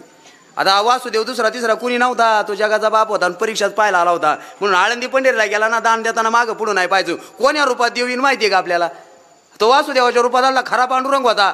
तो म्हणला बाबा तू धर्मशाळेत कपडे काढून आला, मी तुझ्या धर्मशाळेत देतो, पण पत्ता तर सांग. यांनी पत्ता सांगितला पण खोटा. म्हणला आला मग. आता ज्याला सांगितलं तो पांडुरंग होता. म्हणला मायात पंढरीत येतो, मलाच खोटं बोलतो बघतोच. म्हणला हा कपडे घालाय धर्मशाळेत जात नाही तर देव त्याच्या आधी हजर तो वासुदेवाच्या रूपात. हा, आणि त्याने लगेच चालू केलं. बाबा जसा वासुदेवाला पाहिला ना, हा गडी म्हणला खरं सांगू का वासुदेवा, तुला रुपया द्यायबद्दल काही म्हणणं नाही रे, पण म्हणला मला झोपत उचलून आणले गावकऱ्यांनी. तुला खरं सांगतो, तू जर आमच्या मंचरला शेवाळवाडीला आला तर तुझ्या रुपया नक्की देईन. म्हणला कुठं बोलावलाय रुपयाला? त्याला आता शेवाळवाडीला कुठं रुपयासाठी माणूस येतो का? पण त्याला काय माहिती पांडुरंग आहे बाबा. याची गाडी पहाटे 4ला हजर गावात आणि वासुदेवाची सॉरी 5ला हजर. हा कुठं डोकं टाकवायला का ज्याने बाहेरून चालू केलं वासुदेव करीतो. हा, मला याचा फेरा तर पंढरपुराहून गावाला आलाय. जसं गोदडीत ऐकलं का त्यानं गोदडी अंगाव घेतली. मला सैंद्री तुम्हाला नाव पाठे ना. मला हे त्याला ते पंढरपुरातून मागे लागले मला लाग. आणि मग ती सैंद्री तशी दारात आली, फटीतून पाहती तर वासुदेवा तर म्हणली वासुदेवा आताच मालक आला आणि कशी बशी झोप लागली, जरा थांबाल का? तुम्हाला मला भरपूर टाईम आहे, थांबवतो म्हणला. थांबला गडी. हे पण जसा बाहेर थांबला याला का झोप लागती का? याला कालची एकादशी आता 12 सोडाय भूक लागलेली. 8 वाजले तरी वासुदेव जाईना. हा सारखा म्हणायचा सैंद्री बघ ना गेलं का? ती फटीतून बघायची म्हणजे जात नाही. मग गडी लय हुशार. तुम्हाला सैंद्री असा नाही जायचा. मग त्याला एकदाच जाऊन सांग. काय सांगू म्हणली? म्हणावं त्याला म्हणावं माझा मालक झोपतच गेला. काय म्हणली? गेला म्हणजे मेला. तुमच्या ध्यानात आलं का? रुपयासाठी मरायला लागलं बघा. आता त्या सैंद्रीच्या वर जीव आलं, पण ती बिचारी आली म्हणली तसं काय वासुदेव जायचा नाही. रडूनच म्हणायला लागली वासुदेवा काय दुर्दैव माझं, माझं मालकच झोपत गेलो. आणि तिचं हे शब्द ऐकलं तो पांडुरंग होता. तो मला मालक गेला ते मोठ्यानं रडायला लागलं बाहेर. वासुदेव ती रडायला लागलं म्हणून शेजारी गोळा झाली. काय झालं? तो मला या घरातलं गेलं. आता नाही म्हणता येईन का? लोकाला लय काय काढलं ना बाहेर. तुम्ही मरून बघा. लोकाला लय घाई. लोकाला माहिती नाही त्याचा पोरगा बाहेर आहे का नातू बाहेर आहे का पोरगी बाहेर. तपास नाही पुढाऱ्यांना घाई. कुटीचा बंगला असू द्या लगेच वाट्या आणि द्यात बरोबर ना. हा लाखो रुपयाच्या गादीवर झोपाय तुम्ही रोज ऐकत हवे. लाखो रुपयाच्या गाद्यात आपल्याला झोपाय पण सरमाड्याच्या पिंडीवर टाकी द्यात. कोणाला नाही म्हणता येतं का. आणि ज्याचा प्रपंच केला ते उठण म्हणून सुतळीनं बांधी द्यात. आणि ज्याचा प्रपंच केला तोच आग लावायला आहे. स्मशानात कोण लावितो आग. स्वतःचा पोरगा. हा हे वाईट आहे गड्या. जाऊ द्या याला बाहेर काढला आंघोळ घातली तिरडीवर टाकला. आता सगळ्यांना वाटलं गेलाय पण तिला माहित होतं हा गेला. बिचारीला वाईट वाटलो नितीनचे. जशी अंत्ययात्रा चालली 4 खांदे करी लागले पुढे रडायची मागून वारा घालायची पण वारा घालता अर्ध्यात गेली अंत्ययात्रा. आणि हिला वाईट वाटलं जवळ गेली हळूच म्हणते कानात हो म्हणली कायला रुपयासाठी मारा आता उठा ना. काय म्हणली उठा तुम्हाला सैंद्रिय गप तुला रुपया कमवायची अकाल. रुपया कमवायला गाव पळायला लागत तुला अकाल नाही मग म्हणजे मग मारा. आता काय बोलेल बिचारी. निघालं स्मशानात बघा. आणि स्मशानात नेल्यावर चिता रचून तयार होती. गाड्याला स्मशान चितेवर टाकला तोंडावर गौरी टाकली ना आग्नी द्यायचा. परत बायकोला वाईट वाटलं अहो हे तर काही गेलं नाही. परत एकदा कानाजवळ गेली म्हणली अहो कायला मारा आता. हा पण तरी गडी उठाना. शेवटी वासुदेव काय अंतर्ज्ञानी देव आहे न सांगताकडे अंतरीचे. देवानं वळखलं म्हणला हा गडी मरण पण उठायचा नाही. तिकूनच म्हणला राम भाऊ ए राम भाऊ मरू नको बघ म्हणला. ए राम भाऊ माझा रुपया फिटला. हा म्हणला हा काय गाड्या पठ्ठ्या उठला. तेव्हा देवानं रुपया सोडला तर उठतो. मग एवढे रुपया द्याने. आता ऐका मरण पत्कारला पण रुपया सोडीत बा सर्व लोभ्या जैसे धन. हा लोभ्याला जेवढं धन आवडतं आहा तैसा नारायण आम्हा परी. तेवढा पांडुरंग परमात्मा तुकोबर आहे म्हणजे आम्हाला आवडतो. काय प्रमाण आहे या प्रमाणाची संदर्भ जुळवत चाला. फार गोड आहे. इतका प्रेम आहे बरं का. आणि एका देवावर एक धरीलाची ते आम्ही रुखुमाईचा पती. याच्यावर एक मुद्दा सांगतो. तुम्ही दुसऱ्या देवाची भक्ती करू नका असं मी अजिबात सांगायला आलो नाही. इथं आनंद अवतार घेशी देवाने जेवढे अवतार घेतले प्रत्येक भक्तासाठी वेगळा अवतार आहे. अवताराच्या राशी तो हा उभा विटेवरी. तुम्ही दुसऱ्या तीर्थाला गेला ना तुमच्या समजा आता तुम्ही देवीची भक्ती करता दुसरीकडे कुठल्याही तीर्थाला जा तिथे गेल्यावर आपली देवी डोळ्यासमोर आणा बास. मी असा प्रसंग वाचला. समर्थ रामदास स्वामी पंढरपूरला आलते. समर्थ रामदास स्वामी म्हणजे रामाचे उपासक. ते दुसऱ्या देवाला मानित. पण ज्या वेळेला ते पंढरपूरला आले त्यानं चंद्रभागेचं स्नान केलं पुंडलिकाचं दर्शन घेतलं महाद्वाराच्या रांगेत आले. आणि महाद्वारात आल्यावर त्यानं पांडुरंगाकडे पाहिलं. अरे विटेवर उभा होता आणि कटेवर राहत होते. आणि पांडुरंगाला पाहिलं म्हणले काय माहितीये का येथे कार्य उभा श्रीरामा. कोण होते पांडुरंग. पण त्या पांडुरंगात त्यांनी राम पाहिला. ते म्हणले येथे कार्य उभा श्रीरामा. काय केली आपली शरयू गंगा येथे आणली चंद्रभागा. काय केले आपले वानरदळ येथे मिळवले गोपाळ. काय केली रखुमाई येथे माई. काय केली आपली सीतामाई येथे तर राही रखुमाई. अरे रामे रामदासी भाव तैसाची झाला पांडुरंग देव. रामदास स्वामींचा भाव पाहिला आणि पांडुरंग परमात्मा राम रूपात प्रगट झाला. हे भक्तीचं टोक आहे. म्हणून जो देवाची भक्ती तुमच्या अंतकरणात आहे ना त्याला आठवायचा. नरहरी सोनाराचं उदाहरण बघा. नरहरी सोनार पंढरपुरात राहायचे. कुठं राहायचे पंढरपुरात. पण ते भक्त होते शंकराचे. कोणाचे श्रावण महिना चाललाय बघा.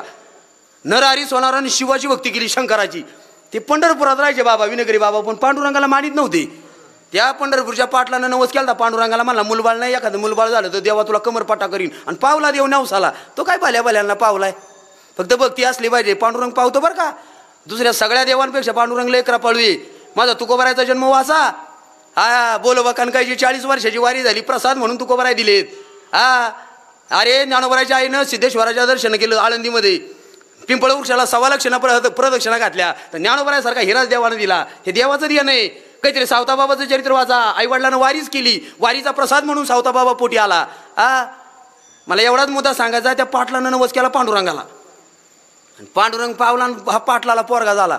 आता पोरगा झाल्यावर नवस फेडायला लागेल ना मावशन. नवस काय होता सोन्याचा कमरपटा करीन. आता पाटलाला पोरगा झाला कमरपटा करायचा आहे पांडुरंगाला. पण सोनार होता नरहरी सोनार. हा पाटील नरहरी सोनाराकडे आला. म्हणला सोनार बाबा पांडुरंग नवसाला पावलाय. मग मला नवस फेडायचा आहे. काय नवस आहे मला सोन्याचा कमरपटा करायचा आहे. तो नरहरी सोनार म्हणला त्या पांडुरंगाचं मी तोंड पाहत नाही. तू माप घेऊन येतोय आता.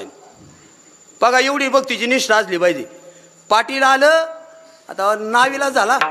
पाटील आला स्वतःच्या हातानं माप घेतला. आता देवाचं माप घ्याय त्याला तरी थोडं पाहिजे होतं माहिती. त्याला सापडला का कोणला संदीप महाराज. ज्या वेळेला तो लहान होता आणि यशोदेने त्याला पकडला का तो माती खायला पळायचा ना. लहानपणे रांगायचा आणि वाट्यावर जाऊन माती खायचा. आईला वाटलं बांधून ठेवा उखळाला. तिनं 9 लाख गाई होत्या तिच्या गोठ्यात. सगळ्या गायांची दावी आणली बांधला तरी पुरली नव्हती. आणि याला माप सापडायचं का. पण हे गेलं माप सापडा. आता देव येतो. त्यानं सुतळीनं माप घेतलं. गाठी मारल्या आणि ती सुतळी घेऊन नरहरी सोनार कालं. सोनार बाबा एवढा करगोटा द्यायचा म्हणला करून. आणि दिला ना पाटला नरहरी सोनारानं करगोटा करून. हा पाटील गेला आणि देवाच्या कमरेला लावला. 4 बोट कमी पडला. पुरल का. एकदा नाही 10 वेळा फेऱ्या मारल्या करगोटाच येईना. शेवटी पाटलाच्या डोळ्यात पाणी आलं. सांगितलं नरहरी बाबा तुमच्या हाताने एकदा माप घ्या आणि तेवढा करून कमरेचा पट्टा करून द्या ना. नरहरी सोनार म्हणला मी येईन देवळात, पण मी त्याला पाहायचा नाही, मला डोळ्यावर पट्टी बांधून येईन. काय निष्ठा आहे. आमचे नरहरी सोनार पंढरपुरात आले पांडुरंगाच्या मंदिरात, पण त्यानं पांडुरंगाला पाहिलं नाही, डोळ्यावर पट्टी बांधली. पण देवही असा हुशार आहे, चतुरा तू शिरोमणी पुन्हा लावण्याची खाणी. जसा कमरेला हात लावला त्यानं भगवान शंकराचं रूप दाखवलं याला अंतर्ज्ञानाने. हा म्हणला अरे मी कमरेला हात नाही लावला, हे शिवजीचं पिंड आहे. म्हणला माझाच भगवान पुढे, मी का डोळ्यावर पट्टी बांधली, काढली पट्टी तर पांडुरंग आहे. हा आणि असा दृष्टांत झाल्यावर मग म्हणले हरिहरा भेद काही करू नये वाद.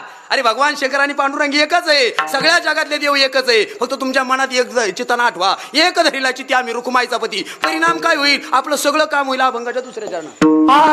तेने झाले अवघे काम, तेने झाले अवघे काम, तेने झाले अवघे काम, तेने झाले अवघे काम, तेने झाले अवघे काम, तेने झाले अवघे काम, तेने झाले अवघे काम, तेने झाले अवघे काम. निवारी राम भवभ्रम, निवारी राम भवभ्रम,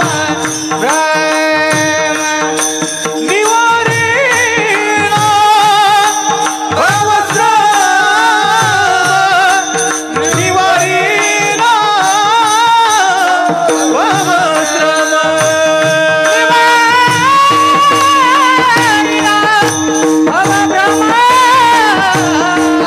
निवारी राम भवभ्रम,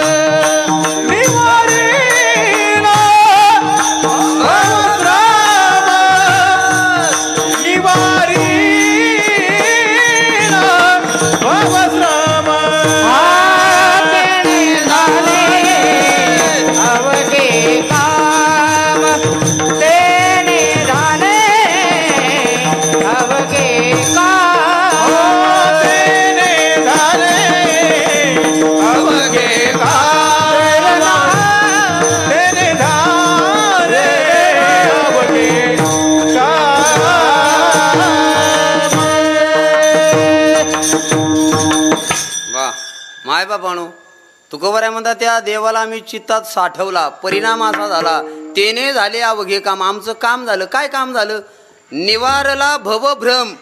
जीवन जगत असताना भ्रम गेला पाहिजे आपला. काय गेला पाहिजे, आपण सगळे काकडा म्हणणारी माणसं आहेत. या भ्रम शब्दाची व्याख्या सांगतो बारकाय नाही का.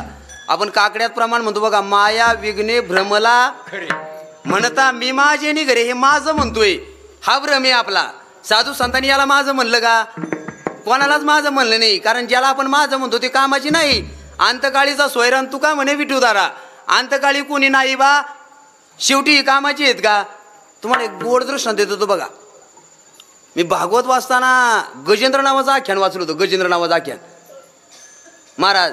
ते गजेंद्र नावाचं आख्यान, तो गजेंद्र चित्रकूट पर्वतावर राहायचा. त्याला 500 बायका होत्या. किती, तुम्हाला बोर झालं का. घरे लांब येत नाही, ते चहा पिऊन येतो तोवर आहे ना. हा मग लक्ष द्या. त्या गजेंद्राला 500 बायका. बाबा 500 बायका होत्या. प्रत्येक बायकोला 2-2 पोरं. किती पोरं झाली, 1000. 1000 पोराची लग्न केली. त्यानं 1000 पोरांना 2-2 बायका केल्या. किती झाल्या, किती, अहो 1000 पोरं, 1000 पोरांना 2-2 बायका म्हणजे किती झाल्या, 2000. आणि 2000 त्या सुना आल्या. आणि त्या 2000 सुनांना प्रत्येकीला 2-2 पोरं झाली. किती नातू झाले, बाज झाले ना. जेवढं वाचलं तसं सांगावं लागेल ना, जास्त कसं सांगता येईल. हे भागवतातला विषय. 4000 नातू होते, 2000 सुना, 1000 पोरं, 500 बायका गजेंद्राला. हा गोपीचंदाला सुद्धा 500 बायका होत्या बरं का. हे पूर्वीचे राजे. जाऊ दे, गजेंद्र म्हणजे हत्ती. त्या हत्तीला 500 बायका. पण वेळ असा आला महाराज, उन्हाळ्याचे दिवस होते ना, हातीला ताण लागली म्हणून हाती त्या चित्रकूट परत खाली आला आणि एका सरोवरावर पाणी प्याय येतो. अरे हाती पाणी प्यायचा आला, बायका काय घरी राहतील का? बायका त्याच्या माग आल्या. सरोवरात आल्यावर त्यानं पाणी प्यायलं, या बायकानं पाणी पिलं. सगळ्याला आनंद झाला. त्याला वाटलं उन्हाळ्याचे दिवस अंग तापले, सोंडेत पाणी घेताना हातीच्या पाठीवर टाकलं. केवढा आनंदाचा दिवस आहे ऐका बरं का, एवढा आनंदाचा दिवस आहे. पण एवढ्या आनंदाच्या क्षणाला प्रसंग असा आला बाबा, आनंदाच्या क्षणात खाली त्याचा पायच मगरीनं धरला. नियती असाच घालते.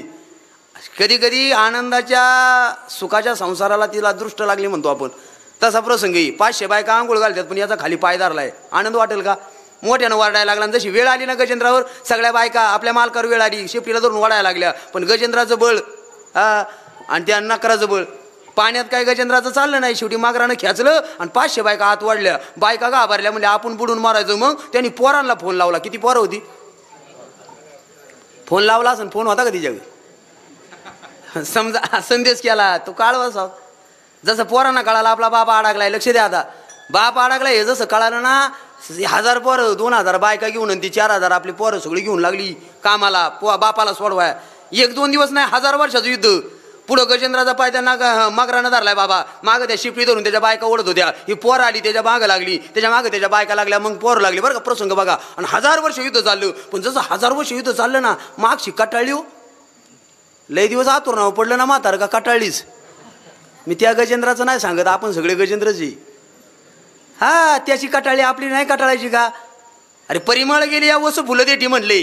फुलातला सुगंध गेला का टाकून देतात. माणसाचं तारुण्य संपलं का घरची टाकून देतात. जवरी चाले धंदा तवरी बहीण म्हणे दादा. जवळ तुम्ही कमावता तवर तुम्हाला नाती गुती. तुम्हाला सुपी म्हणून सांगू का, जवळ माश तवरच घरातली घास घेतात. तुम्ही कमीताना तवर नाती येत. एकदा पडून बघा. गजेंद्रावर वेळ आली, वेळ बाबा. वेळ आल्यावर मागच्यांनी सोडलं ना. कोण होतं माग? सुना. पुढं बायकामध्ये पोरण, माग सुना. आधी सुनाच कटाळतात बरं का. मला अजून आली नाही म्हणून सांगायला लागलं. तुम्ही राग नका मानू, पण पहिला कटाळा सुनाला येतो म्हाताऱ्याचा. नितीन शेठ एका घरात माझं जाणं झालं. म्हातारं थकलं होतं. म्हातारा तरुणावर शेवटचे श्वास मोजित आहे बाबा. शेवटचा प्रसंग लय वाईट. माझं नाही, हातपाय डोळा पडली झापडा असा प्रसंग येतो. नाक मुख गळू लागे लाळ आणि शेंबूड. अरे श्वाना परिगती झाली अवघे करी. हाडाड राहते माणसाची. बाबा त्या घरात मी गेलो तर ती माय माऊली त्या म्हाताऱ्याचं धोतर धुत होती. काय सुनबाई धुवून आली होती, पण सुननं धोतरच नाही आलं नाही. मग त्या म्हातारीला असा राग आला. ऐका बरं का माझ्या माता भगिनीनो, त्या म्हातारीला असा राग आला होता. म्हातारी चिपीवर बसून धुणं धुत होती. मी आलेलं पाहिलं. आता तिला तो राग वसूल करायचा होता. सुननी त्या म्हाताऱ्याचं दोतार नाही आलं नाही. ती अशी दोतारला घासरा द्यायची आणि घासरा देता म्हणायची म्हाताऱ्याचं खात्यात, म्हाताऱ्याचं. ती म्हणायची म्हाताऱ्याचं खात्यात पण धुती नाही असं तिला सांगाय. पटलं का तिचा? मी चेहऱ्यावर ओळखितो ना. ते ओळखलं. जाऊ द्या, तो लांब व्हायचा ना आपल्याला प्रसंग. ही वेळ आहे तशी आपली कटाळ्या, तशी गजेंद्राच्या सुना कटाळ्या त्या सुटल्या मागच्या माग. पण जशा त्या सुनांनी त्या शिफ्टी काढल्या ना, नवऱ्याच्या सोंडा मोकळ्या केल्या ना शिफ्टीच्या, त्यांनी त्या सोंडा मोकळ्या नाही ठुल्या. आता नवऱ्याचं कान, हातीचं कान म्हणजे मोठंच आहे. यांनी त्या सोंडा नवऱ्याच्या कानात घातल्या आणि काय सांगितलं माहिती का? नाथबाबाचं भारूड वाचा. ते म्हणले बाबा हो तुम्हाला सांगते वेगळे निघा आणि वेगळे निघून आपला संसार बघा. कवर म्हाताऱ्यासाठी लढायचं, ते म्हातारं झाले. आपली पोरं बाळ शिक्षण राहिले, चला घरी. आता बायकानं सांगितलं ऐकलं नसन गाव. तुमचं मला माहिती नाही, पण या कलियुगात असं आहे, जे देव जे माझी बायकून जे तुम्ही सांगाल ते आम्ही ऐकू. सांगितल्यावर लगेच सोडलं पोरांनी. आणि पोरं गेली, सुनाई गेल्या, मग म्हातारा रडायला लागलं. ज्यांच्यासाठी केलं तेच गेलं. फक्त 500 बायका आहे, परत 1000 वर्षाचं युद्ध आहे. शेवटी बायका सुद्धा कटाळल्या. बाई म्हणे घर मारता तरी बरे, नास येले घर थुंकून या. आणि गजेंद्राला सोडून बायका चालल्या तेव्हा गजेंद्र रडायला लागला. अरे पक्षी आहे, प्राणी आहे, त्याला काय देव धर्म कळतो? पशु काय पाप पुण्य जाणं ती. पण त्याच्या ध्यानात आलं, अरे ज्यांना जन्माला घातलं ती सोडून गेली, आता कोण नाही. त्याला वाटलं या जगाला कुणीतरी चालवणारा कुणीतरी आहे, चालक मालक कुणीतरी, हे वैकुंठ नाही का असं म्हणला. बाजूला एक कमळ होतं, ते सोंड्यानं तोडलं, वरती आकाशाच्या दिशेनं फिरकवलं. अरे भगवान परमात्मा एवढा कानाळू, हा काय लक्ष्मी, ठीक आहे गजराज. लक्ष्मी म्हणले कुठं चालला देवाला? देव म्हणला हत्तीला सोडवाय जायचंय. हा शब्द लक्ष्मीनं ऐकला. ती म्हणत तर पाय सोडवाय मोकळा. कोण आला? देव. फक्त कनवाळू कृपाळू भक्ताला की मोही, भक्ताला की मोही. गजेंद्राचा धावा, गजेंद्राचा धावा तुवा केला विठाले. कृपाळू भक्ताला की मोही, भक्ताला की मोही. गजेंद्राचा धावा, गजेंद्राचा धावा तुवा केला. कृपाळू भक्ताला की मोही, गजेंद्राचा धावा तुवा केला विठाई. गजेंद्राचा धावा तुवा केला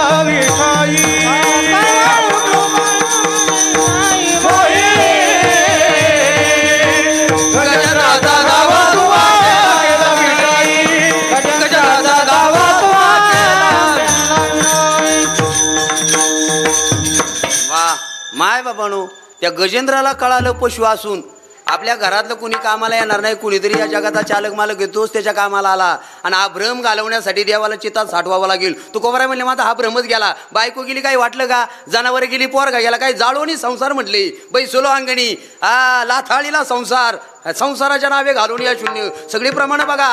वैराग्य तो त्याग, सगळ्यात मोठं वैराग्य तुकोबारासारखं वैराग्यच मी पाहिलं नाही. आणि वैराग्य येण्यासाठी ते म्हणजे एक धरीला चित्ती आम्ही रुखमाईचा पती, त्याला चित्ता साठवला. आम्हाला प्रपंचाचं काही वाटलंच नाही. आमचा मोह माया भ्रम निघून गेलं. आपण सगळे भ्रमात, आपण सगळे मायेत आहे. हे घालवण्यासाठी तो चित्तात असला पाहिजे. पण तो चित्तात असण्यासाठी तू का म्हणे चित्त करा रे निर्मळ. आम्ही चित्त निर्मळ केलं. येवनी गोपाळ, तो गोपाळ तिथं आला. मग आमचा भ्रम गेला, तुमचाही भ्रम जाईल. पण तुकोबाराय म्हणे आम्ही 2 जीवनात पथ्य पाळली, तुम्हाला सुद्धा ती पथ्य पाळायची. अभंगाच्या 3ऱ्या चरणात परद्रव्य परनारी, परद्रव्य परनारी, परद्रव्य परनारी, परद्रव्य परनारी, परद्रव्य परनारी, परद्रव्य परनारी, परद्रव्य परनारी, परद्रव्य परनारी. झाली विषाची परी, झाली विषाची परी, तेने झाले अवघे काम, तेने झाले अवघे काम. झाली विषयाची परी, झाली विषयाची परी, तेने झाले अवघे काम, तेने झाले अवघे काम, काम. माय बाबानं तुकोबारानं आपल्याला 2 पथ्य सांगितली. 2 परद्रव्य परणारी झाली विषयाची परी. ते म्हणले दुसऱ्याच्या धनाक आणि दुसऱ्याच्या श्रीग्रह विषया समान मानलं पाहिजे. पाहिजे नाही, तुमचं काम होईल, आपलं सगळ्याचं काम होईल. बघा 10 मिनिटं राहिलेत, गेली 1.5 तास आपण ज्या पांडुरंगाचं नामचिंतन अतिशय प्रेमानं ऐकता. सगळ्यांना एकदा हात खुले करा आणि एका तालात एकदा पंढरीश पांडुरंग परमात्म्याचं संप्रदायाच्या नियमाप्रमाणे भजन करा. मुबारक माये कुमाई रुपार कुमाई, रुपार कुमाई, रुपार कुमार, रुपार कुमाई, कुमाई, रुपार कुमाई, रुपार कुमारी, रुपार कुमाई, रुपार कुमार, रुपार कुमाई, रुपार कुमार, रुपार कुमाई, रुपार कुमार, रुपार कुमाई, रुपार रुपार कुमार, कुमाई, रुपार कुमारी,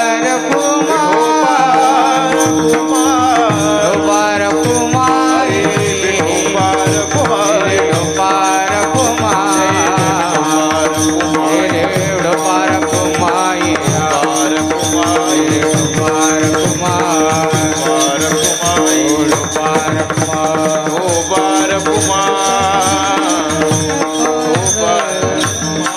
रुपार कुमार, रुपार कुमाई, रुपार कुमाई, रुपार कुमारी, रुपार कुमारी.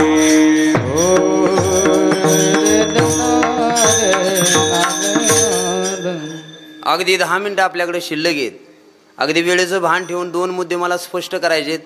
तुकोबाराय म्हणले आमच्या जीवनात आमचं काम झालं, पण आम्ही 2 पथ्य पाळली, ती सगळ्यांना पाळली पाहिजे. परद्रव्य परनारीन झाली विषयाची परी. ते म्हणले कधी दुसऱ्याच्या धनावर डोळा ठेवायचा नाही आणि दुसऱ्याच्या स्त्रीकडे वाईट दृष्टीनं पाहायचं नाही. किती गोड पथ्य. ज्यानं दुसऱ्याच्या धनावर डोळा ठेवला तर धृतराष्ट्र हस्तिनापूरच्या गादीचा मालक होता, वनव्यास जळून मेला. ज्यानं दुसऱ्याच्या स्त्रीवर डोळा ठेवला तो लंकेचा राजा रावण होता, तरी मातीतच गेला. कळते का माझं बोलणं? तुम्हाला 2 मुद्दे सांगायचे आहेत बघा. दुसऱ्याच्या धनावर कधी डोळा ठेवू नका. अनितीनं कमवलेल्या धनामध्ये कली काय आहे? कली. ज्या वेळेला कलियुग चालू झालं नितीन शेठ, ज्या वेळेला कलियुग चालू झालं आणि परीक्षिती राजानं कली पकडला होता. हा कलीला बिलिंदर काळा कवी नव्हता आणि धर्म नावाच्या बायलाला तो मारीत चालला होता. 3 पाय त्याचे लंगडे केले त्यानं. बघा पटला विषय तर. पण ज्या वेळेला गोमाता रडू लागली आणि परीक्षितीने हे दृश्य पाहिलं, कोण काळा कभी न माणूस आहे बायलाला मारतोय, तो बैल म्हणजे धर्म होता, 3 पाय मोडले होते. हा जवळ गेला आणि परीक्षितीनं त्याला पकडला. त्यावेळेला त्या कलीनं सांगितलं, राजा मी कली आहे, हे कलियुग आहे, इथं मला राहावं लागेल. परीक्षिती म्हणला, राज्य माझं आहे, तुला राहावं लागेल, पण माझ्या आज्ञेत राहावं लागेल. हा कली म्हणला, तू सांगेल तिथं मी राहीन, पण मला एखादं ठिकाण तर दे. हा राजा परीक्षितीनं कलीला 4 ठिकाणं दिली. किती ठिकाणं दिली? 4. पहिलं ठिकाण दिलं मद्य. काय मद्य? मद्य म्हणजे मदिरा, व्यसन, दारू. जी माणसं व्यसन करतात त्यांच्या डोक्यात कली आहे. कधी राग प्रगट करतील सांगता येणार. जाऊ द्या, तो आपल्याला विषय नाही आता. नंबर 2, पहिले मद्य, दुसरे जुगार. जी माणसं जुगार खेळतात, डावावर बसलेल्या माणसाला बोलवायला जा, किती राग येतो बघा. तुम्हाला कधी अनुभव आला तर त्याच्या डोक्यात कली आहे, कधी उफाळेल माहिती नाही. नंबर 3 मद्य, जुगार. नंबर 3 व्याभिचार. नंबर 4 हिंसा. आणि नंबर 5वा नंबर मला महत्त्वाचा सांगायचा आहे. याच्यावर एक प्रवचन होऊन जातं, पण मला हिंसा सांगायचं नाही, व्याभिचार सांगायचं नाही, पण महत्त्वाचा मुद्दा आहे हा कली म्हणला, राजा ही 4 ठिकाणं खराब आहेत. मद्य, जुगार, व्याभिचार, हिंसा ही खराब ठिकाण आहे. एखादं चांगलं ठिकाण दे ना. कलीनं केलेली विनंती ऐकली, परीक्षितीनं राजानं त्याला चांगलं ठिकाण दिलं. सांगू तुम्हाला चांगलं ठिकाण? त्या कलीला चांगलं ठिकाण दिलं कलियुगात, ते म्हणजे कांचन. कांचन म्हणजे सोनं. सोन्यामध्ये काय आहे माता भगिनींनो? काय आहे? नाही बोलत बुवा. अहो सोन्यात कली आहे. काय आहे? हा मग घालायचं का नाही? लय असलं तर खाली टाकून द्या, जाताना बॅग भरून नेतो. आता ऐका, कलीत सोन्यात आहे ना, कली आहे बरं का. आता कली आहे बारका नाही का. आता भागवतात सांगितलं सोन्यात कली आहे. पण ज्ञानेश्वरी जर आपण वाचली तर ज्ञानेश्वरीत भगवान परमात्मा म्हणतात, सगळ्या धातूंमध्ये कांचन म्हणजे सुवर्ण हे सगळ्यात 1 नंबरचा धातू, आणि सोनं म्हणजे मी. सोन्यात कोणाचा वास आहे? ज्ञानेश्वरीत भगवंत म्हणतात सोनं म्हणजे मी आहे.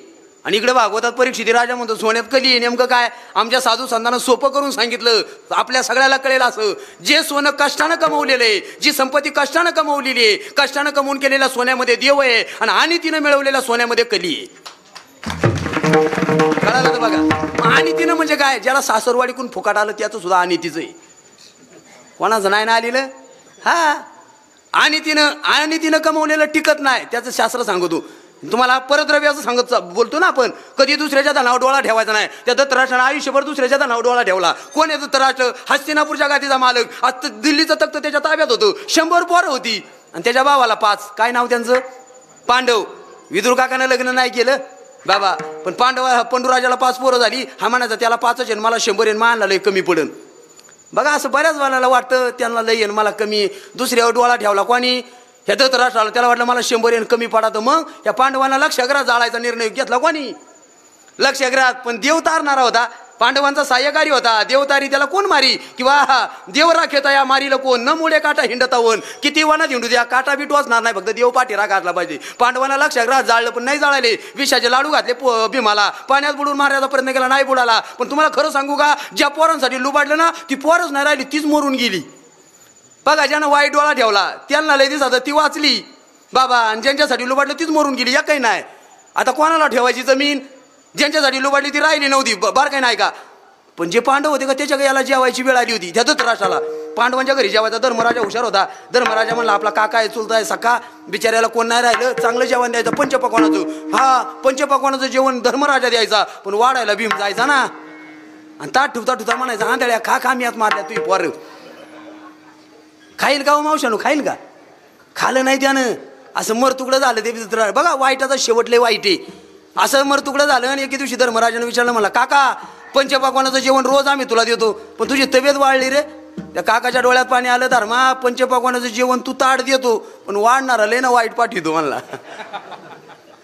लय वाईट बोलतो. अरे धर्मराजाला वाईट वाटलं. म्हणला भीमा तुला खरं सांगू का, पंक्तीत कधी वाईट नसतं बोलायचं, कोणाचं मन नसतं दुखवायचं. भीमा असा हुशार. मला मी उद्यापासून पंक्तीत बोलणार नाही. पंगत बसायच्या आधी घरी जाऊन सूचना करायचा. धृतराष्ट्राला जेवण नव्हतं जात. मायबापानं आंधळा. धृतराष्ट्र रात्री 12 वाजता राजवाडा सोडतो. हातात काठी घेऊन जंगलात गेला. त्या जंगलाला झाडाची फांदी झाडाला घासली बघा, घर्षण झालं, आग निर्माण झाली, जंगलाला वनवा लागला. आणि या धृतराष्ट्राचं चरित्र वाचा. भर दुपारी दिवसा 12 वाजता पाणी करता धृतराष्ट्र वनव्यात जळून मिळाला. ज्यानं दुसऱ्याचं लुबाडलं ते वनव्यात जळून मिळालं. तुकोबारायनं जगाला वाटलं अरे जगाच्या बापाने विमान आणलं. म्हणून धन लय वाईट. धनावर नाही. आणि धन पैसा म्हणजे सर्वस्व आहे का? माझी एक गेल्या वर्षी व्हिडिओ क्लिप होती बघा. मी कधीच कीर्तनाचं शूटिंग पण नाही केलं. आज ते शूटिंग आहे ना बरं का, ते वाटलं तर टाकू नका. मला शूटिंग म्हणलं का ते रेचा घोडा राहतो ना वाटेने चाललेला, त्याला असं दुईकून बांधी द्यात बघा, तो वाट बाजूला जात तसं बांधल्यासारखं होतं. आणि मोकळं कीर्तन वेगळं राहतं. मी आतापर्यंत मला जिटवाकीचे किती फोन आले, मी जिटवाकीला कीर्तन केलं नाही. 13 वर्षात 4000च्या पुढं कार्यक्रमाचं रेकॉर्ड केलं. मला जाहिरातीची गरज नाही. 10च्या 10 दाशकिऱ्या कधी फोन करा गेलेली याचं. गोकुळाष्टमीला 14 कीर्तन आहेत, किती पळायचं? 7 ते 9, 9 ते 11 येतं काहीच नाही. रामकृष्णारी स्वर नाही, हा सगळ्याला कळतंय. पण बाबानो कीर्तन गायन म्हणजे कीर्तन नाही वाजवणं म्हणजे ते सगळ्या आता एका कीर्तनात तेवढं मी सांगत नाही. जाऊ द्या, मला पुढं जायचंय. धन पैसा म्हणजे जीवनाचं सर्वस्व नाही. पैशानं श्रीमंत असणारी माणसं तुम्हाला पावलं पावली भेटतील, पण मनानं श्रीमंत असणारी माणसं शोधायची, पावलं झिजवावी लागतील. पैशानं सुख नाही मिळत. पैसा म्हणजे सर्वस्व नाही. पैशानं बांगला बांधता येतो, बांगल्यात झोप मिळेल का? अरे पैशानं लाखाची गादी घ्याल तरी झोप नाही, गुळी खावी लागेल. गुळी झोपी जाईल तर तुम्हाला झोप नाही लागायची बघा. पैशानं झोपी वेगळं आहे ते. पैशानं बांगला बांधता येतो, झोप नाही मिळत. पैशानं ग्रंथ खरेदी करता येतो, ज्ञान नाही मिळत. पैशानं पेन घेता येतो, अक्षर नाही काढता येत. पैशानं मूर्ती आणता येते, देवत्व नाही प्राप्त करता येत. पैसा म्हणजे सर्वस्व नाही. पैसा सुख वेगळे. जाऊ द्या, तुकोबारानं धनाला किंमतच दिली नाही. हा अरे महाराजा राजा छत्रपती शिवाजी महाराज तुकोबारानं त्यांना असं वाटलं माझ्या तुकोबाराच्या घरी प्रपंच फाटलाय. हिरे माणिक मोत्याचा नात्राना पाठवला होता. तुकोबाराय म्हणले राजाला जाऊन सांगा तुमचे हे रवित धन ते माझं मूर्तिके समान. याला मी माती मानले माती. माझ्या काय कमी आहे? आमच्या दारात सोन्याचा पिंपळे, जयाची द्वारी सोन्याचा. अरे जे मावळे घेऊन गेले त्याला मावळे, त्या मावळ्यांना वाटलं याचं घर फाटकं दिसतंय. हे म्हणते आमच्या काय कमी आहे? म्हणजे आमचा डोंगर बघा. आणि तुकोबारायनं देऊ उतून भांडाऱ्या डोंगराचा हात केला महाराज. जसा तुकोबाचा हात भांडाऱ्या डोंगराकडे झाला, मावळ्यांचं लक्ष डोंगराकडे गेलं, डोंगरच सोन्याचा झाला. आणि मग मावळे म्हणले याचा डोंगर सोन्याचा आहे, पराती काय कामाच्या. मग माघारी आली. काय प्रसंग आहे ते. सोन्याला किंमत नाही. अजून एक चरित्र सांगतो तुकोबाचं सोडा. स्वामी विवेकानंद मी सुरुवातीला मांडले, शेवट त्यांच्यावरच करू आपण. अगदी 2 मिनिटात थांबायचं मला. स्वामी विवेकानंदाच्या जीवनातला प्रसंग सांगतो. धनाला किंमत द्यायची नाही, परद्रव्य आणि परश्री, दुसऱ्या स्त्रीला कधी वाईट लेखायचं नाही. स्वामी विवेकानंदांना ज्या वेळेला शिकागोची धर्म परिषद जिंकली, सगळ्याला माहिती, आपल्या गीतेला मान मिळवून दिला, व्याख्यान झालं, टाळ्यांचा कडकडाट झाला. स्वामी खालीहून उतरत होते. स्वामी विवेकानंद स्टेजवरून उतरताना एका तरुणीचं लक्ष जातं आणि स्वामीजींवर मोहित झाली. उठून उभी राहिली, हात जोडले. स्वामीजी जवळ आले. स्वामी विचारलं ताई काय म्हणणं आहे? त्या तरुण मुलीने सांगितलं होतं स्वामीजी माझी एक इच्छा आहे. म्हणे काय? मला तुमच्याशी लग्न करायचं म्हणली. काय म्हणले? ती तरुण मुलगी म्हणली स्वामीजी मला तुमच्याशी लग्न करण्याची इच्छा आहे. स्वामीजी म्हणले नेमकं का? ती म्हणली काय तुमचा आवाज आहे, काय तुमचं वक्तृत्व आहे, काय तुमचा अभ्यास आहे, आणि काय तुम्ही दिसायला सुंदर आहे. तुमच्याशी जर लग्न केलं तर असा सुंदर पोरगा माझ्या पोटी जन्माला येईल आणि तो सुद्धा असा वक्तृत्ववान असेल. माझी इच्छा आहे. स्वामीजी म्हणले येडे, अगं लग्न केल्यावर पोरगं होतं तुला सांगितलं कोणी? काय म्हणले? लग्न केल्यावर मुलगा होतच आहे, तुला सांगितलं कोणी? अगं चुकून जर तू माझ्याशी लग्न केलं ना आपल्याला मूलबाळ नाही झालं, तुझी वासना अपूर्ण राहील. अगं मुलाची वाट पाहण्यापेक्षा मी सगळ्या लोकांना हात जोडून सांगतो बघा ही माझी आई आणि मी तुझा मुलगा आहे, मलाच मुलगा मान राहिलं काय? एवढी नीतिमत्ता त्या नीतिमत्तेच्या भारत देशातले आपण लेकर आहोत. परद्रव्य परणारी झाली विषाची परी, त्याने झाले अवघे काम, आपलं सुद्धा काम होईल. तुकोबाराय म्हणले फार काही लागत नाही, अभंगाच्या शेवट. तुका म्हणे फार, तुका म्हणे फार, तुका म्हणे फार, तुका म्हणे फार,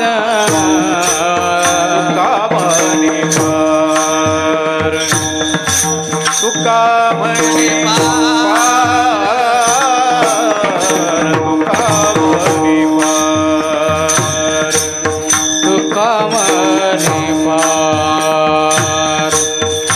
तुका म्हणे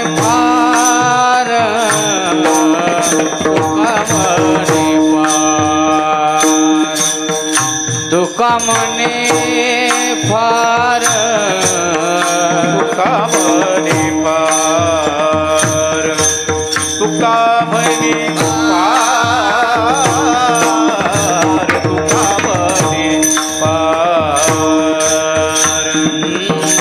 नाही लागत व्यवहार,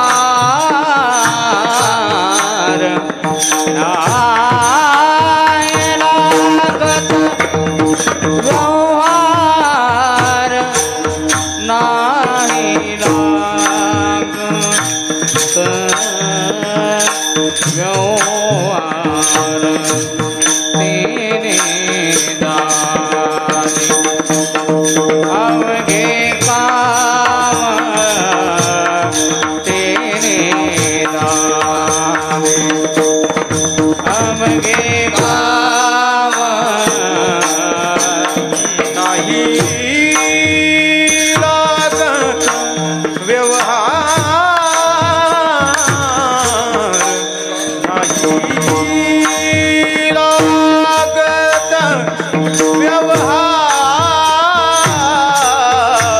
घेणे